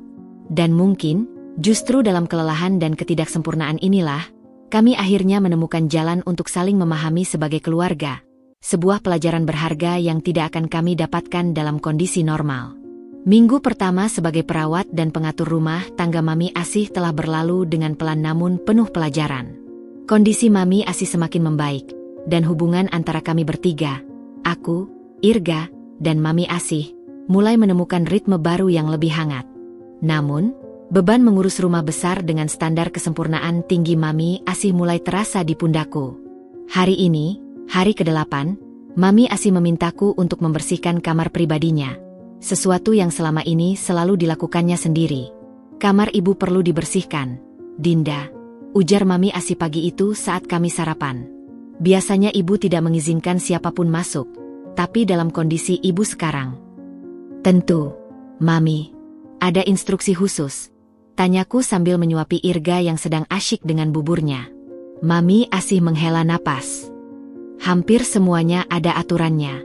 Tapi yang paling penting, jangan sentuh meja tulis ibu. Semua dokumen penting ada di sana, dan ibu sudah menatanya dengan sistem tertentu." "Baik, Mami. Aku akan berhati-hati." Setelah membantu Mami Asih ke ruang keluarga untuk beristirahat dan mengajak Irga bermain puzzle di lantai dekatnya, aku naik ke kamar Mami Asih. Kamar ini selalu menjadi misteri bagiku, selalu tertutup rapat selama kunjungan kami, dan Mami Asi jarang mengizinkan siapapun masuk, bahkan untuk membersihkan sekalipun. Saat membuka pintu, aku disambut oleh ruangan yang justru tidak sesempurna yang kubayangkan. Ya, semuanya rapi, tapi ada sentuhan manusiawi yang tidak kuduga. Foto-foto keluarga dalam bingkai sederhana di meja samping tempat tidur, selimut rajutan yang sedikit usang di ujung ranjang, dan beberapa buku yang tergeletak di kursi membaca. Aku mulai membersihkan secara sistematis, mulai dari merapikan tempat tidur, menyapu lantai, hingga mengelap setiap permukaan furnitur. Saat membersihkan area meja tulis, seperti yang diinstruksikan, aku berusaha tidak menyentuh tumpukan kertas dan buku di atasnya. Namun, saat aku membersihkan bagian bawah meja, secara tidak sengaja sebuah buku kecil terjatuh dari laci tersembunyi yang tidak tertutup rapat. Buku itu terlihat tua, sampulnya dari kulit dengan halaman-halaman yang sudah menguning. Saat kuambil, buku itu terbuka di halaman tertentu, dan mataku tertarik pada tulisan tangan yang rapi dengan tinta biru. 3 September. Hari ini Irga datang bermain. Energinya luar biasa. Aku hampir kehilangan kesabaran saat dia menumpahkan jus di karpet Persia. Tuhan, beri aku kesabaran. Aku tidak ingin menjadi nenek yang galak. Aku berdiri terpaku. Ini adalah buku harian Mami Asih. Dan dia menulis tentang perjuangannya untuk menjadi nenek yang baik. Dengan perasaan bersalah yang mendalam, tapi didorong oleh keingintahuan yang tak tertahankan, aku membalik halaman lain. 10 September. Irga menggambar untukku. Hasilnya tidak rapi, penuh coretan di luar garis. Tapi matanya begitu berbinar saat memberikannya padaku. Aku puji gambarnya, meski dalam hati ingin mengajarkannya cara menggambar yang benar. Mungkin besok. 15 September. Dinda menitipkan Irga lagi. Aku stres melihat mainannya yang berantakan di ruang tamu. Tapi aku ingat kata-kata Dinda bahwa anak perlu ruang untuk bereksplorasi. Aku berusaha, tapi sulit. Sangat sulit. 25 September. Hari yang buruk. Bertengkar dengan tetangga tentang pagar. Lalu Dinda menitipkan Irga. Aku kehilangan kesabaran dan bergumam hal yang tidak pantas. Aku menyesal. Menyesal sekali. Apakah Dinda mendengarku? Dia terlihat aneh saat pergi. Aku membalik halaman lebih cepat sekarang, mencari entry pada hari yang kuingat, hari dinas Surabayaku. 5 Oktober. Dinda menitipkan Irga untuk dinas 3 hari. Aku sebenarnya sedang tidak enak badan dan masih kesal dengan masalah tetangga. Saat Irga rewel, aku bergumam sesuatu yang sangat kusesali. Dinda kembali mengambil kacamatanya. Apakah dia mendengarku? Wajahnya aneh. Oh Tuhan, semoga tidak. Aku tidak bisa memaafkan diriku sendiri jika dia mendengar. 6 Oktober. Irga mengompol malam ini. Aku kehilangan kesabaran dan menyuruhnya cuci sprei sendiri. Salahku. Dia hanya anak kecil. Mas Mandra marah. Aku pantas dapat kemarahannya. 7 Oktober. Dinda pulang. Wajahnya dingin. Dia pasti mendengar gumamanku. Hubungan kita hancur. Dan ini salahku sepenuhnya. Air mataku mulai menetes. Selama ini, aku melihat Mami Asi sebagai sosok yang dingin dan perfeksionis tanpa perasaan. Tapi buku harian ini menunjukkan perjuangan batinnya, usaha kerasnya untuk menjadi nenek yang baik, pertarungan antara sifat perfeksionisnya dan keinginan untuk menyayangi cucunya. Sedang apa kamu di sana, Dinda? Suara Mami Asi dari bawah membuatku kaget. Cepat-cepat aku menyembunyikan buku harian itu dan berteriak. Hampir selesai, Mami. Aku turun sebentar. Saat turun, wajahku pasti masih menunjukkan gejolak emosi karena Mami Asi langsung bertanya, "Kamu baik-baik saja?" Wajahmu pucat. Aku hanya sedikit lelah, Mami. Jawabku, menghindari kontak mata. Sepanjang hari itu, aku tidak bisa berhenti memikirkan apa yang kubaca. Setiap kali Mami Asi bersikap manis pada Irga, atau setiap kali dia mengomel tentang kerapian, aku sekarang melihatnya dalam perspektif yang berbeda. Bukan sebagai sosok dingin yang sempurna, tapi sebagai manusia yang berjuang melawan sifat alaminya. Saat sore hari, saat aku membantu Mami Asi minum obat, dia tiba-tiba bertanya, "Dinda, apakah kamu pernah menemukan sesuatu yang tidak seharusnya kamu lihat?" Jantungku berdebar kencang. Maksud Mami. Dulu, waktu ibu muda, ibu suka menulis diari. Tapi sekarang ibu sudah berhenti. Terlalu banyak rahasia yang bisa terbaca, ujarnya dengan tatapan bermakna. Aku menarik napas dalam. Kadang dengan tidak sengaja kita memang menemukan sesuatu yang tidak kita cari. Tapi mungkin, itu justru membantu kita memahami lebih baik. Mami Asih menatapku lama. Ibu mengerti. Dan ibu berharap, jika kamu memang menemukan sesuatu, kamu bisa memaafkan ibu untuk semua kekurangan yang kamu temukan di sana. Malam itu, setelah menidurkan Irga, aku duduk sendiri di teras rumah Mami Asih.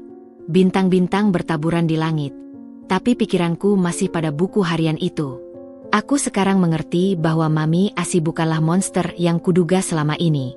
Dia adalah wanita tua yang berusaha keras berubah, yang berjuang melawan sifat perfeksionisnya, yang menyesali kesalahannya dalam diam. Dan mungkin, dengan memahami rahasia ini, aku akhirnya bisa memaafkannya sepenuhnya. Bukan karena dia sudah meminta maaf, tapi karena aku sekarang mengerti perjuangan yang selama ini tidak kulihat.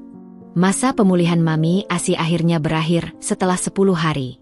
Kembali ke rumah kami sendiri terasa seperti menghirup udara kebebasan setelah berada dalam penjara kesempurnaan selama itu. Namun, sesuatu dalam diriku telah berubah. Buku harian Mami Asih yang tidak sengaja kubaca telah membuka mataku pada perjuangan batin yang selama ini tidak ku ketahui. Beberapa hari setelah kami pulang, Mas Mandra mengajakku makan malam berdua di restoran favorit kami. Sesuatu yang jarang kami lakukan sejak memiliki Irga. Setelah menitipkan Irga pada orang tuaku yang kebetulan sedang berkunjung, kami duduk di sudut romantis restoran itu dengan lilin kecil di atas meja. "Kamu terlihat lebih tenang akhir-akhir ini," ucap Mas Mandra sambil menyentuh tanganku. "Sepertinya waktu yang kita habiskan di rumah ibu membawa dampak baik." Aku tersenyum kecil. Aku belajar banyak hal selama merawat Mami. "Tentang ibu?" tanyanya penasaran. "Tentang banyak hal," jawabku samar. "Tentang kesabaran, tentang pengertian, dan tentang menerima ketidaksempurnaan." Mas Mandra mengangguk, tapi matanya menunjukkan bahwa dia merasa ada sesuatu yang tidak kuungkapkan. "Dinda, boleh aku bertanya sesuatu yang mungkin agak personal?" "Tentu saja, Mas. Kita suami istri." "Dulu, setelah kejadian itu, kamu sangat marah pada ibu. Tapi sekarang, aku melihat perubahan besar padamu. Apa yang sebenarnya terjadi? Apa ada sesuatu yang tidak ku ketahui?" Aku menatap lilin yang menari-nari di atas meja. Haruskah aku memberitahunya tentang buku harian itu? Atau haruskah aku menjaga rahasia Mami Asih? "Mas, apa kamu pernah merasa bahwa ibumu berjuang dengan sesuatu yang tidak kamu ketahui?" Mas Mandra mengerutkan kening. "Maksudmu?" "Selama ini kita melihat Mami sebagai sosok yang sempurna, terkendali, dan sedikit kaku. Tapi selama merawatnya, aku melihat sisi lain darinya. Dia, manusia, Mas. Dengan segala kelemahan dan perjuangannya."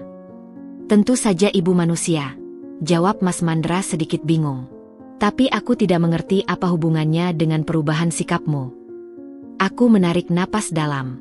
Aku akhirnya mengerti bahwa gumaman Mami waktu itu bukan karena dia tidak menyayangi Irga, tapi karena dia sedang berjuang dengan dirinya sendiri, dengan sifat perfeksionisnya, dengan harapan-harapan yang mungkin terlalu tinggi, dengan segala tekanan untuk menjadi sempurna. Mas Mandra terdiam sejenak. "Jadi, kamu sudah sepenuhnya memaafkan ibu?" "Ya," jawabku dengan yakin. "Aku tidak hanya memaafkan, tapi juga memahami." "Tapi kenapa butuh waktu selama itu? Dan kenapa baru sekarang kamu bisa memahami?" tanyanya, masih penasaran. Pertanyaannya membuatku terjepit. Aku ingin jujur, tapi juga ingin menghormati privasi Mami Asih. Terkadang, Mas, untuk benar-benar memahami seseorang, kita perlu melihat di balik topeng yang mereka kenakan. Dan selama ini, Mami selalu mengenakan topeng kesempurnaan." Mas Mandra menghela napas. "Aku senang kamu akhirnya bisa memaafkan ibu. Tapi, ada satu hal yang masih mengganjal di hatiku." "Apa itu?" "Selama ini, kamu seperti tidak percaya padaku. Kamu tidak bercerita apa yang sebenarnya terjadi, apa yang mengubah pikiranmu. Suaranya terdaga sedih. Kadang aku merasa seperti orang luar dalam hubungan antara kamu dan ibu. Dada sesak. Dia benar. Aku telah menutupinya dari sesuatu yang penting. Mas, maafkan aku. Ada sesuatu yang tidak sengaja kutemukan di rumah Mami. Sesuatu yang membuka mataku tentang perjuangan batinnya. Apakah itu? Tanyanya penasaran. Buku harian Mami. Akhirnya kuakui dengan suara berbisik. Aku tidak sengaja menemukannya saat membersihkan kamarnya.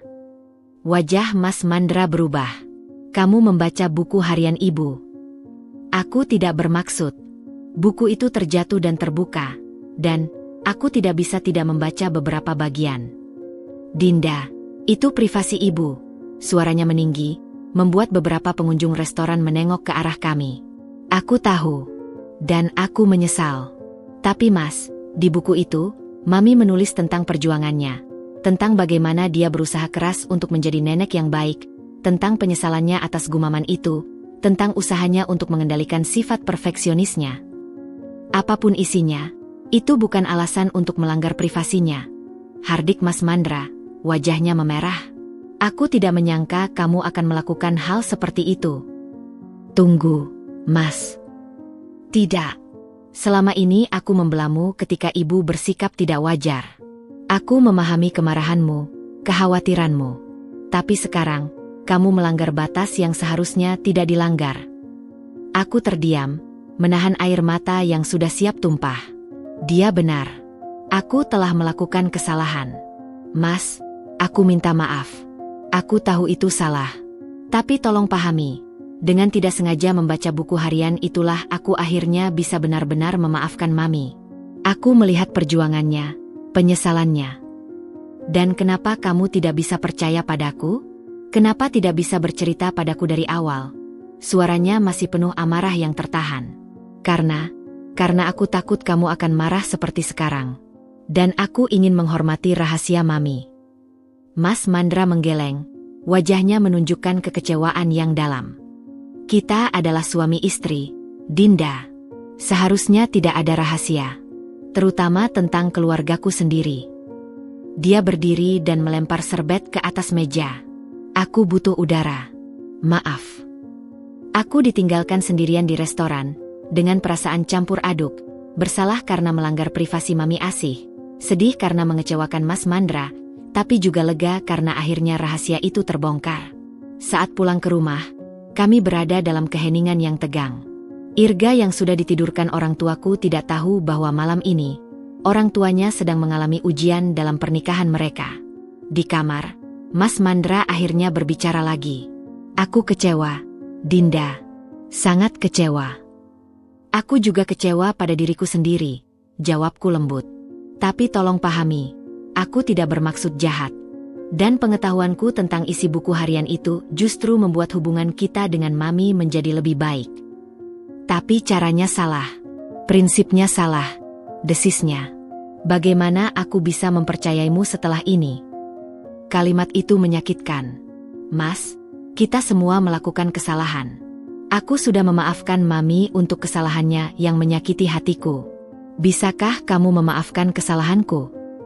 Dia terdiam lama, memandangiku dengan mata yang masih penuh kekecewaan. Aku butuh waktu, Dinda. Ini tentang kepercayaan. Malam itu, untuk pertama kalinya dalam pernikahan kami tidur berbalik punggungan.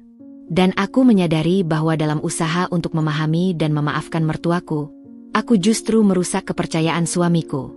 Sebuah pelajaran pahit bahwa niat baik tidak selalu membenarkan cara yang digunakan. Ketegangan antara aku dan Mas Mandra masih menggantung seperti kabut tebal di rumah kami selama beberapa hari setelah insiden di restoran. Kami masih berbicara, masih berbagi tugas rumah tangga, masih bersama-sama mengasuh Irga, tapi ada jarak yang terasa. Sebuah kedinginan yang belum pernah kami alami sebelumnya dalam pernikahan kami. Setiap kali aku mencoba membahas masalah ini, Mas Mandra mengalihkan pembicaraan atau mengatakan bahwa dia butuh waktu. Hari Kamis pagi, Irga bangun dengan wajah memerah dan berkeringat. Saat kusentuh dahinya, terasa panas. Mas, Irga demam. Laporku pada Mas Mandra yang sedang bersiap untuk kerja. Dia segera datang ke kamar Irga, wajah khawatir. Sejak kapan? Tadi malam dia baik-baik saja. Ini pasti baru mulai. Kubaringkan Irga yang terlihat lemas di tempat tidur. Mas Mandra mengeluarkan termometer. Aku harus meeting penting pagi ini. Bisakah kamu urus dia dulu? Kalau perlu, bawa ke dokter. Tentu, jawabku. Tapi dalam hati, aku khawatir sendirian menghadapi ini. Sepanjang pagi, kondisinya semakin memburuk. Demam Irga tidak turun meski sudah kumasukkan obat penurun panas. Dia mulai rewel dan mengeluh pusing. Saat kucek lagi suhunya, termometer menunjukkan 39,5 derajat. Panik mulai menyergap. Mas Mandra sedang meeting dan tidak bisa dihubungi. Orang tuaku sudah pulang ke Bogor kemarin. Aku ingat Mami Asih, tapi setelah semua yang terjadi, apakah aku bisa meminta bantuannya? Tapi melihat Irga yang semakin lemas, aku tidak punya pilihan lain. Dengan gemetar, kuangkat telepon. Mami, suaraku tercekat saat Mami Asih menjawab. Irga demam tinggi. Aku sendirian di rumah. Mas Mandra meeting dan tidak bisa dihubungi. Tenang, Dinda. Suara Mami Asih tegas di seberang telepon. Aku segera ke sana. Dalam waktu 20 menit, waktu yang sangat cepat mengingat rumah Mami Asih cukup jauh. Beliau sudah tiba dengan wajah penuh keprihatinan. Dia tidak lagi terlihat seperti wanita sempurna yang kukenal, tapi seperti nenek yang sangat khawatir dengan cucunya. Di mana Irga? Tanyanya segera setelah masuk. Di kamar. Demamnya 39,5. Mami. Aku sudah kasih obat tapi tidak turun-turun. Mami Asih langsung menuju kamar Irga. Wajahnya berubah lembut saat melihat cucunya yang terbaring lemah. Oh, sayang. Dia duduk di tepi tempat tidur dan meletakkan tangan di dahi Irga dengan gerakan lembut yang kuhargai. Dinda, ambilkan air hangat dan handuk kecil. Kita kompres dulu. Dengan patuh aku melakukan perintahnya. Saat kembali, kulihat Mami Asih sedang membisikkan sesuatu pada Irga sambil membelai rambutnya. Panggil dokter. Mami, tanyaku cemas. Tunggu sebentar. Aku punya pengalaman dengan demam seperti ini. Dulu Mas Mandra kecil juga sering. Dia mulai membuka baju Irga dengan hati-hati. Kita kompres dulu, beri minum yang banyak. Kalau dalam 1 jam tidak turun, baru kita bawa ke dokter. Aku hanya bisa mengamati dengan kagum bagaimana Mami Asih menangani situasi ini dengan tenang dan penuh kasih sayang. Tidak ada lagi kesan perfeksionis atau kaku, hanya seorang nenek yang peduli pada cucunya. Sepanjang siang, kami bergantian menjaga Irga.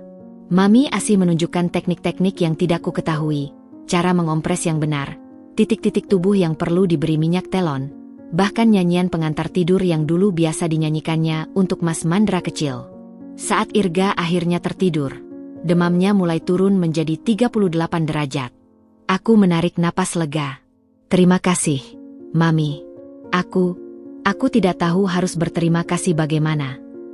Mami Asih tersenyum lemah. Ini tugas nenek, Dinda. Ibu tidak perlu berterima kasih. Kami duduk di ruang keluarga, menunggu Irga tidur. Keheningan awalnya terasa canggung. Tapi kemudian Mami Asih memecahnya. Dinda, tentang Mas Mandra, ibu merasa ada yang tidak beres antara kalian. Aku menunduk. Kami berselisih paham. Tentang ibu, tebaknya. Tidak langsung, jawabku berhati-hati. Tapi, ada hubungannya. Mami Asih menghela napas. Ibu menyesal menjadi sumber masalah dalam rumah tanggamu. Bukan begitu, Mami. Justru karena Mami, aku belajar banyak. Aku memutuskan untuk jujur. Aku tidak sengaja membaca buku harian Mami.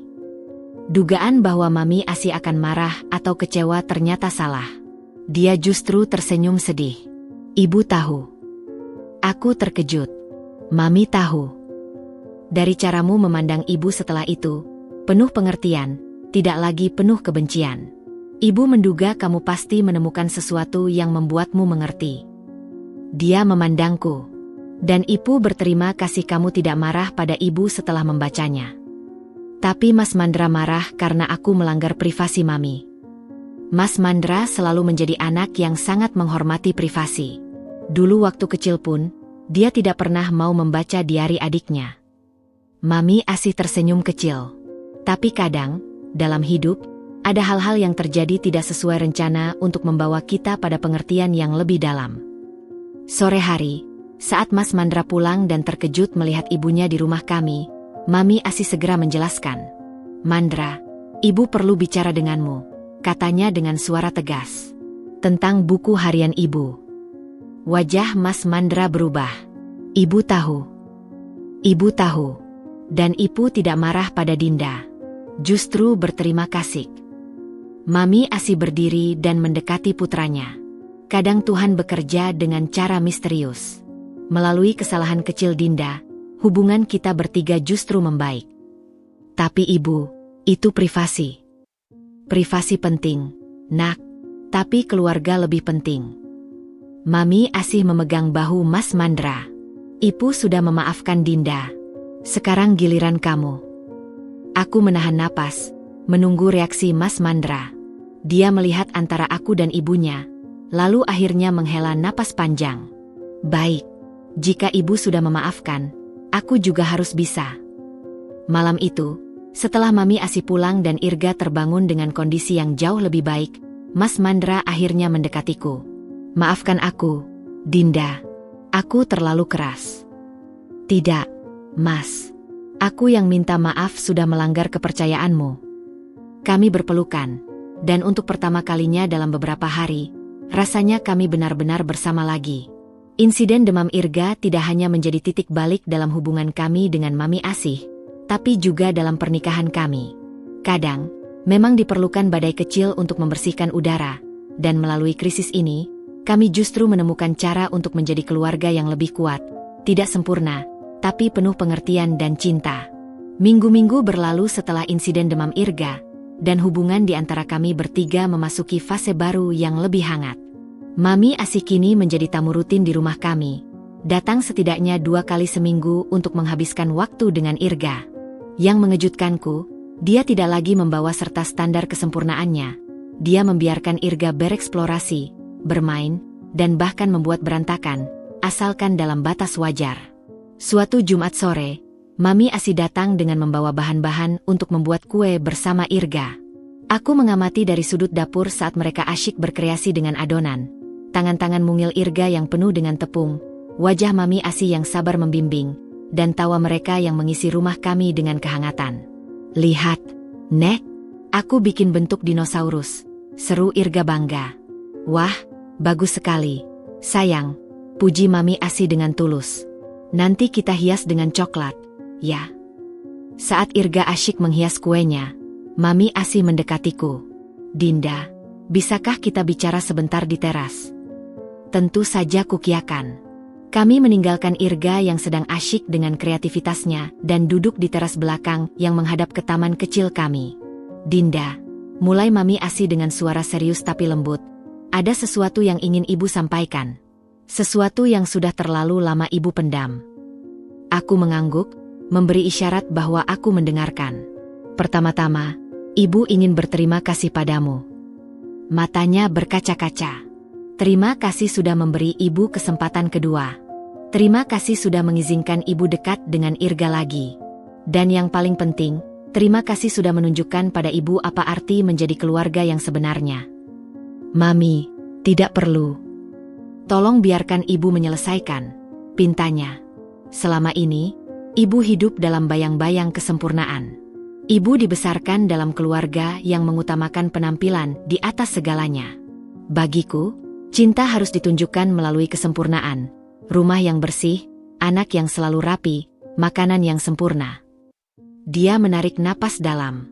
"Tapi kamu menunjukkan padaku bahwa cinta yang sebenarnya justru terlihat dalam ketidaksempurnaan. Dalam kesabaranmu menghadapi ibu, dalam pengertianmu meskipun ibu sudah menyakitimu, dalam cara kamu mengasuh Irga dengan penuh kasih sayang tapi juga memberikan kebebasan." Aku tersentuh oleh pengakuannya. "Setiap ibu punya caranya sendiri, Mami. Tapi tidak setiap ibu bisa belajar dari kesalahannya seperti kamu," sahutnya. Ibu perhatikan bagaimana kamu menghadapi Mas Mandra setelah konflik kalian. Dengan pengertian, dengan kesabaran, dengan komunikasi yang baik. Ibu belajar dari kamu, Dinda. Angin sore berhembus lembut, membawa wangi melati dari taman kami. Suara tawa Irga dari dalam rumah sesekali terdengar, mengingatkanku betapa berharganya momen seperti ini. Ada satu hal lagi yang ingin ibu akui, lanjut Mami Asi dengan suara bergetar. Tentang ucapan ibu yang dulu. Aku diam, memberinya ruang untuk melanjutkan. Ucapan itu bukan yang pertama kali, Dinda. Air matanya akhirnya tumpah. Sebelumnya, ada beberapa kali ibu bergumam hal-hal yang tidak pantas. Saat Irga menumpahkan susu di karpet baru ibu, saat dia mencoret-coret dinding, saat dia rewel tidak mau makan, ibu selalu bergumam hal-hal negatif. Dia menunduk, tidak bisa menatapku. Ibu adalah orang yang hipokrit. Di depan kalian, ibu terlihat menyayangi Irga, tapi di belakang, ibu sering kesal dan jengkel. Ibu tidak pantas disebut nenek. Aku menarik napas dalam. Pengakuan ini menyakitkan untuk didengar, tapi juga melegakan karena akhirnya dia jujur. Tapi semua berubah setelah kamu menemukan buku harian ibu, lanjutnya. Melihat bagaimana kamu masih mau memaafkan ibu, masih mau memberi kesempatan. Ibu tersadar. Ibu berjanji pada diri sendiri untuk berubah. Dia akhirnya menatapku, matanya penuh penyesalan tulus. Dan sekarang, ibu bisa dengan jujur mengatakan bahwa ibu benar-benar mencintai Irga. Bukan karena dia cucu ibu, tapi karena dia adalah Irga, anak yang ceria, kreatif, dan penuh kasih sayang. Mami, kataku pelan, setiap orang punya perjuangannya sendiri. Yang penting bukanlah kesalahan yang kita buat, tapi bagaimana kita belajar darinya. Ibu tahu, dan ibu berjanji, tidak akan ada lagi gumaman-gumaman seperti itu. Tidak akan ada lagi ekspektasi tidak realistis pada Irga. Ibu ingin menjadi nenek yang benar-benar menyayanginya, bukan nenek yang hanya peduli pada penampilan. Saat kami kembali ke dalam, Irga langsung berlari menghampiri dengan wajah penuh tepung. Nenek, lihat kue yang aku buat. Mami Asi memeluknya erat, tidak peduli tepung yang menempel di baju bagusnya. Cantik sekali, sayang. Nenek bangga sama kamu. Aku menyaksikan pemandangan itu dengan hati hangat. Perubahan dalam diri Mami Asi nyata. Pelukannya sekarang tulus, pujiannya spontan, dan yang paling penting, dia tidak lagi terobsesi dengan kesempurnaan. Malam itu, setelah Mami Asi pulang, aku menceritakan pengakuannya pada Mas Mandra. Aku tidak menyangka ibu akan sejujur itu, katanya terharu. Selama ini, aku tahu ibu perfeksionis, tapi tidak pernah menyangka ada perasaan negatif seperti itu. Tapi sekarang dia sudah berubah, Mas, dan perubahan itu tulus. Mas Mandra memelukku. Terima kasih sudah bersabar dengan ibu. Terima kasih sudah memberinya kesempatan. Pengakuan Mami Asi sore itu bukan hanya melepas beban yang selama ini dia pendam, tapi juga menyembuhkan luka terakhir dalam hatiku. Dengan kejujurannya, dia tidak hanya meminta maaf, tapi juga membuktikan bahwa perubahan memang mungkin, bahwa seseorang bisa belajar dari kesalahannya dan menjadi pribadi yang lebih baik. Dan mungkin, itulah inti dari keluarga, bukan tentang menjadi sempurna, tapi tentang saling memaafkan, saling memahami, dan tumbuh bersama melalui segala ketidaksempurnaan. Pengakuan tulus Mami Asi di teras rumah kami seakan menjadi katalisator terakhir dalam proses pemulihan hubungan kami. Namun, memaafkan sepenuhnya ternyata bukan sekadar keputusan satu malam, melainkan sebuah perjalanan yang membutuhkan waktu dan pembuktian konsisten dari semua pihak. Keesokan hari setelah pengakuan Mami Asi, aku bangun dengan perasaan lega sekaligus bingung. Bagaimana sekarang aku harus bersikap? Apakah dengan semua pengakuan itu, hubungan kami akan langsung kembali normal? Atau justru ada penyesuaian baru yang harus dilakukan? Pertanyaan-pertanyaan itu terjawab ketika telepon Mami Asi berdering pagi itu. Dinda, selamat pagi. Ibu ingin mengajak Irga jalan-jalan ke taman hiburan hari ini. Tapi hanya jika kamu mengizinkan, ujarnya dengan suara yang sedikit grogi, sangat berbeda dengan nada percaya diri yang biasa dia gunakan. Aku tersenyum. Tentu saja, Mami. Jam berapa? Jam 10, ibu akan jemput. Dan kamu ikut juga, ya? Ibu ingin kita menghabiskan waktu bersama bertiga. Sounds like a plan, jawabku riang. Taman hiburan pada hari Sabtu tentu saja ramai. Tapi justru dalam keramaian itulah aku menyaksikan transformasi terbesar Mami Asih.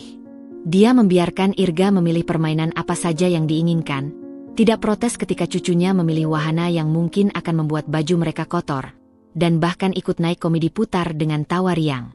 Lihat, Bu, nenek naik kuda, teriak Irga gembira.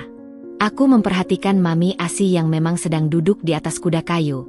Wajahnya berseri-seri seperti anak kecil. Dia melambai padaku, dan untuk pertama kalinya, aku melihatnya benar-benar bahagia tanpa beban. Saat makan siang, di tengah keramaian food court dengan meja yang agak kotor dan suasana yang berisik, Mami Asih tidak mengeluh sedikitpun. Bahkan ketika Irga menumpahkan minuman, dia hanya tertawa dan membantu membersihkannya. Tidak apa-apa, sayang. Nenek dulu juga sering menumpahkan minuman waktu kecil, katanya sambil mengelus kepala Irga. Kalimat sederhana itu membuatku tersentak. Dulu, insiden kecil seperti ini bisa membuatnya kehilangan kesabaran. Mami, panggilku saat Irga sedang asyik makan es krim. Aku perhatikan Mami sangat santai hari ini. Mami Asih tersenyum. Ibu belajar, Dinda. Belajar bahwa kebahagiaan tidak datang dari kesempurnaan, tapi dari momen-momen seperti ini, bersama orang yang kita cintai, menikmati waktu bersama tanpa tekanan. Sore itu, dalam perjalanan pulang dengan Irga yang sudah tertidur lelah di kursi belakang, Mami Asih tiba-tiba berkata, Dinda, ibu minta maaf. Untuk apa lagi, Mami? Mami sudah meminta maaf kemarin. Bukan untuk yang kemarin, tapi untuk semua waktu yang terbuang. Untuk semua momen bahagia yang mungkin terlewat karena ibu terlalu sibuk dengan standar kesempurnaan ibu. Suaranya terdengar sedih. Ibu menyesal tidak bisa menjadi nenek yang baik dari awal. Aku meletakkan tanganku di atas tangannya yang sedang memegang setir. Tidak ada kata terlambat, Mami. Yang penting kita mulai sekarang. Malam harinya, saat menceritakan pengalaman hari ini pada Mas Mandra, dia terlihat terharu. Aku tidak percaya ibu berubah sejauh itu, katanya. Dulu, ibu tidak akan pernah mau pergi ke taman hiburan pada hari Sabtu yang ramai. Dia bilang terlalu berisik dan kotor. Orang bisa berubah, Mas. Terutama ketika mereka menyadari apa yang benar-benar penting dalam hidup. Proses memaafkan ternyata tidak hanya terjadi di diriku, tapi juga dalam diri Mami Asih. Dia belajar memaafkan dirinya sendiri atas kesalahan-kesalahan masa lalu, dan aku belajar untuk benar-benar melepaskan luka-luka lama. Beberapa hari kemudian, Mami Asih mengajak kami semua, aku, Mas Mandra, dan Irga, untuk makan malam di rumahnya. Ketika kami tiba, kami disambut oleh pemandangan yang tidak terduga. Ruang tamu yang biasanya steril kini dipenuhi mainan Irga. Ada gambar-gambar hasil karya Irga yang dipajang di dinding. Dan yang paling mengejutkan, Mami Asih sedang memasak di dapur dengan apron yang sudah belekan akibat percikan minyak. Selamat datang, sambutnya riang. Ibu sedang mencoba resep baru, ayam goreng ala street food yang sering Irga suka. Mas Mandra memandang sekeliling dengan tak percaya. Ibu, rumah ibu. Rumah kita, betul Mami Asih. Dan rumah harus terasa hidup, bukan seperti museum. Saat makan malam, di meja makan yang biasanya hanya untuk makanan gourmet, kini terhidang ayam goreng sederhana dengan nasi hangat dan sambal. Dan yang paling menyentuh, Mami Asih membiarkan Irga makan dengan tangannya sendiri, tidak memaksanya menggunakan sendok dan garpu. Enak, Nek, puji Irga dengan mulut penuh. Mami Asih tersenyum bahagia. Nenek senang kamu suka. Setelah makan malam, saat Irga sudah tidur di kamar khusus yang kini penuh dengan mainan dan buku cerita, kami bertiga duduk di teras. Mandra, Dinda, panggil Mami Asih dengan suara serius tapi hangat. Ibu ingin kalian tahu bahwa ibu benar-benar berubah. Ini bukan sandiwara, bukan juga usaha untuk membeli maaf kalian. Ibu akhirnya menemukan kebahagiaan yang selama ini ibu cari. Aku memegang tangannya. Kami tahu, Mami. Kami bisa melihatnya. Mas Mandra mengangguk, matanya berkaca-kaca. Ibu, Terima kasih sudah berusaha. Terima kasih sudah memilih keluarga daripada kesempurnaan. Malam itu, dalam pelukan hangat kami bertiga, aku akhirnya merasa bahwa proses memaafkan telah selesai.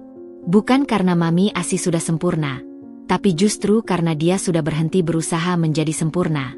Dia sekarang menjadi manusia seutuhnya, dengan kekurangan, dengan kelebihan, dan yang paling penting, dengan cinta tulus yang tidak lagi terhalang oleh standar-standar mustahil. Dan dalam ketidaksempurnaan itulah, kami akhirnya menemukan kesempurnaan keluarga yang sesungguhnya. Perubahan dalam diri Mami Asi bagai embun penyejuk di padang rumput yang kering. Segarnya terasa, menghidupkan kembali tunas-tunas hubungan keluarga yang sempat layu. Namun, yang tak kalah mengagumkan adalah bagaimana karma yang sempat dia sebut-sebut selama masa sakitnya justru berubah menjadi berkah yang tidak terduga. Suatu minggu pagi, kami mendapat telepon dari Bu Surti, tetangga sekaligus sahabat dekat Mami Asih. Suaranya terdengar panik. "Asih, kamu harus datang ke pertemuan RT sekarang. Ibu Harnoto sedang menyebarkan gosip tentangmu." Mami Asih yang sedang sarapan bersama kami di teras hanya tersenyum tenang. "Biarkan saja, Surti. Ibu tidak perlu membela diri. Tapi dia bilang kamu sudah tidak peduli dengan lingkungan, bahwa rumahmu sekarang berantakan seperti kapal pecah, bahwa..." "Mami," selamas Mandra dengan wajah khawatir, "sebaiknya Mami temui Bu Surti. Jangan sampai gosip itu merusak reputasi Mami." Tapi Mami Asih menggeleng. "Reputasi? Selama ini aku terlalu sibuk menjaga reputasi sampai lupa menjaga hubungan dengan orang-orang terdekat." Dia menatap kami satu persatu. "Biarkan mereka berkata apa. Yang penting kita tahu kebenarannya." Namun, karma baik justru datang dari arah yang tak terduga. Siang itu, ketika aku dan Irga sedang asyik berkebun di halaman depan, Ibu Harnoto sendiri yang lewat dengan wajah masam. "Wah, rumah Mami Asih sekarang sudah seperti pasar malam," sindirnya dengan suara nyaring. Sebelum aku sempat membalas, Mami Asih keluar dari rumah dengan membawa sepiring kue lapis yang baru saja dia buat. "Harnoto, kebetulan sekali kamu lewat," sambutnya ramah. "Aku baru saja mencoba resep baru. Mau cicip?" Ibu Harnoto terkejut, tidak menyangka akan disambut dengan keramahan. Aku tidak." "Kamu ingat tidak? Dulu waktu anak-anak kita masih kecil, kita sering bertukar resep," kenang Mami Asih dengan senyuman tulus. "Aku masih ingat resep soto ayammu yang enak sekali." Wajah Ibu Harnoto berubah. Kamu masih ingat?" "Tentu saja. Masa aku lupa?" Mami Asih menyodorkan kue. "Nih, ambil saja. Aku bikin banyak untuk dibagikan pada tetangga." Kejadian itu menjadi awal dari perubahan yang lebih besar.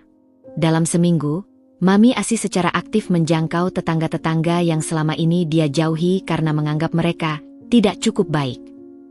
Dia mulai mengadakan arisan kecil di rumahnya, yang kini lebih berantakan tapi jauh lebih hangat. Dan yang mengejutkan, justru disinilah karma baiknya berbuah manis. "Tahu tidak," kata Bu Surti pada suatu pertemuan arisan yang aku hadiri bersama Mami Asih. "Dulu kita semua takut sama Mami Asih. Terlalu sempurna, terlalu bersih. Tapi sekarang..." Dia memandang sekeliling rumah yang kini dipenuhi mainan Irga dan tanaman hias yang sedikit tidak teratur. "Sekarang kita merasa diterima." Mami Asih tersenyum. "Maafkan aku selama ini. Aku terlalu sibuk dengan dunianya sendiri." Tapi berkah terbesar justru datang dari hubungannya dengan Irga. Suatu sore, Mami Asih dengan bangga menunjukkan padaku sebuah gambar yang dibuat Irga. "Lihat, Dinda. Ini gambar kita bertiga. Kamu, aku, dan Irga." Dia bilang ini keluarganya yang paling disayang. Aku memperhatikan gambar itu dengan hati hangat.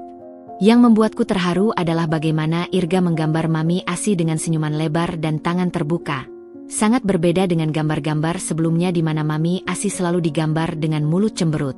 Irga sekarang sering minta tidur di rumah nenek, cerita Mami Asih bangga.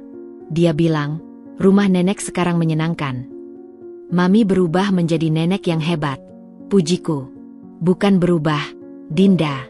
Aku akhirnya menjadi diri sendiri. Nenek yang menyayangi cucunya tanpa syarat.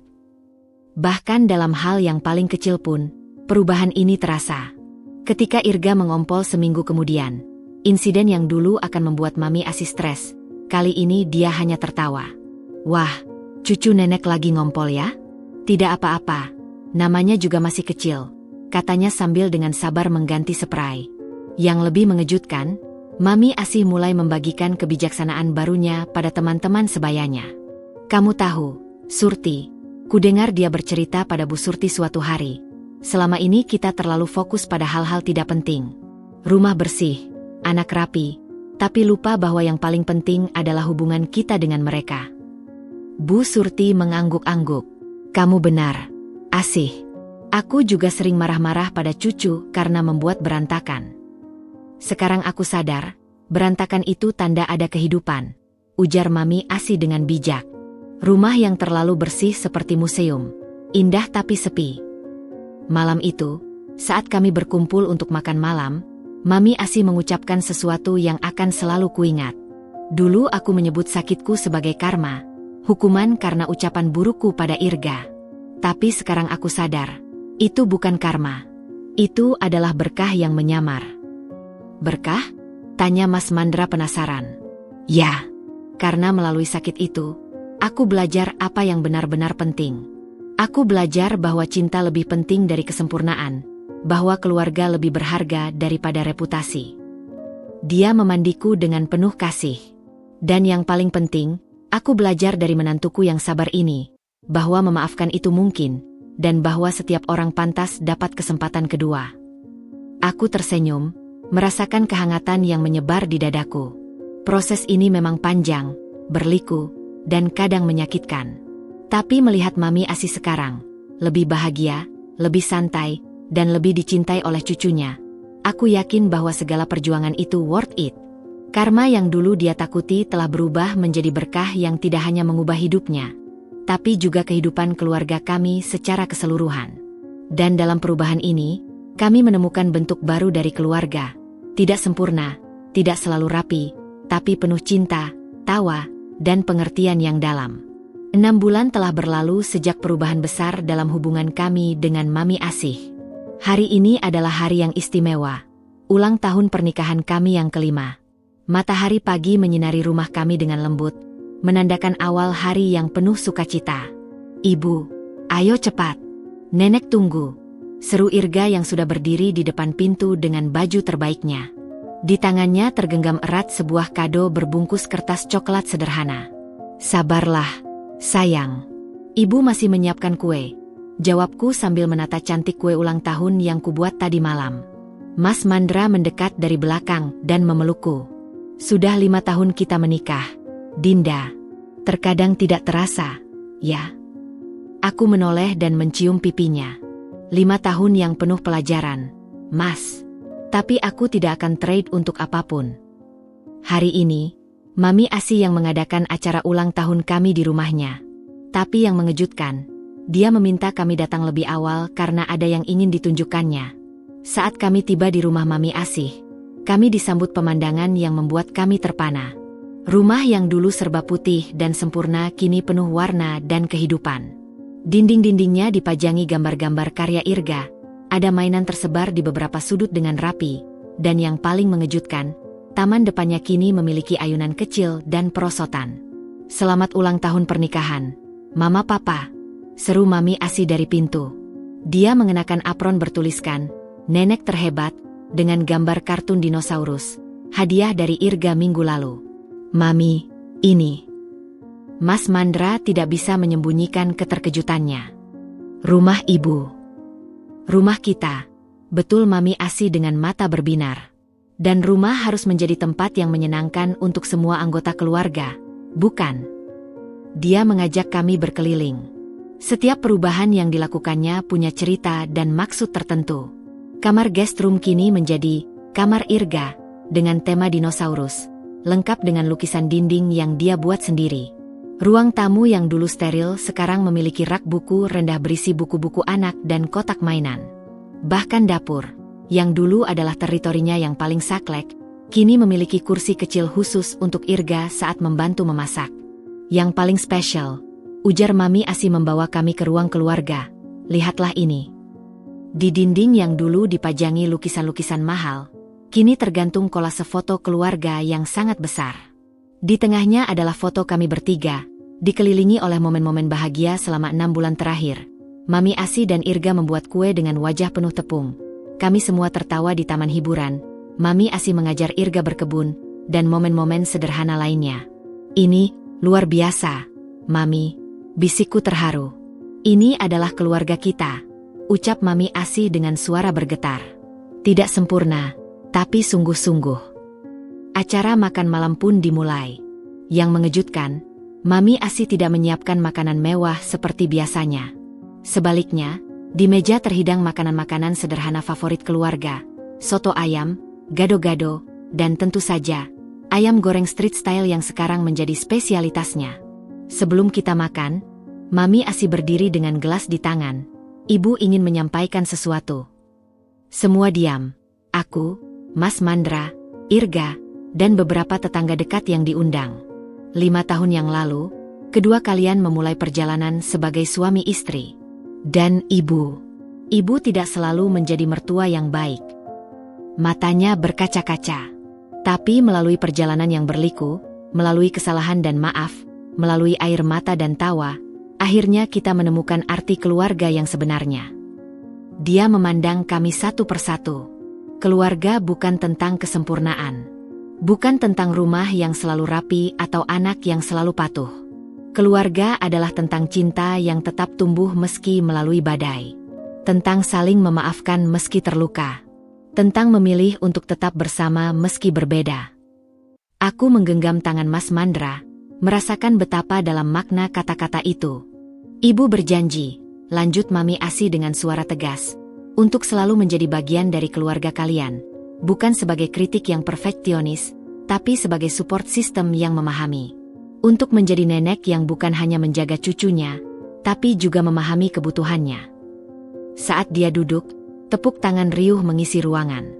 Tapi yang paling mengharukan adalah ketika Irga tiba-tiba berdiri dan memeluknya. Aku sayang nenek, bisiknya lantang. Mami Asi memeluknya erat. Nenek juga sayang Irga. Selamanya.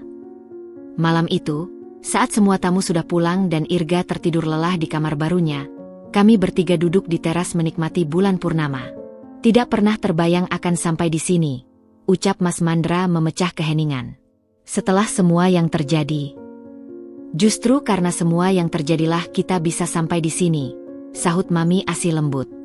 Kadang, kita perlu melalui kegelapan untuk menghargai terang.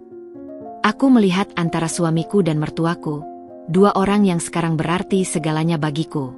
Kita memang tidak sempurna, tapi kita sempurna dalam ketidaksempurnaan kita. Mami Asi tersenyum. Kata-kata yang bijak, Dinda. Kita belajar bahwa keluarga bukan tentang tidak pernah berselisih, lanjutku. Tapi tentang bagaimana kita berdamai setelahnya.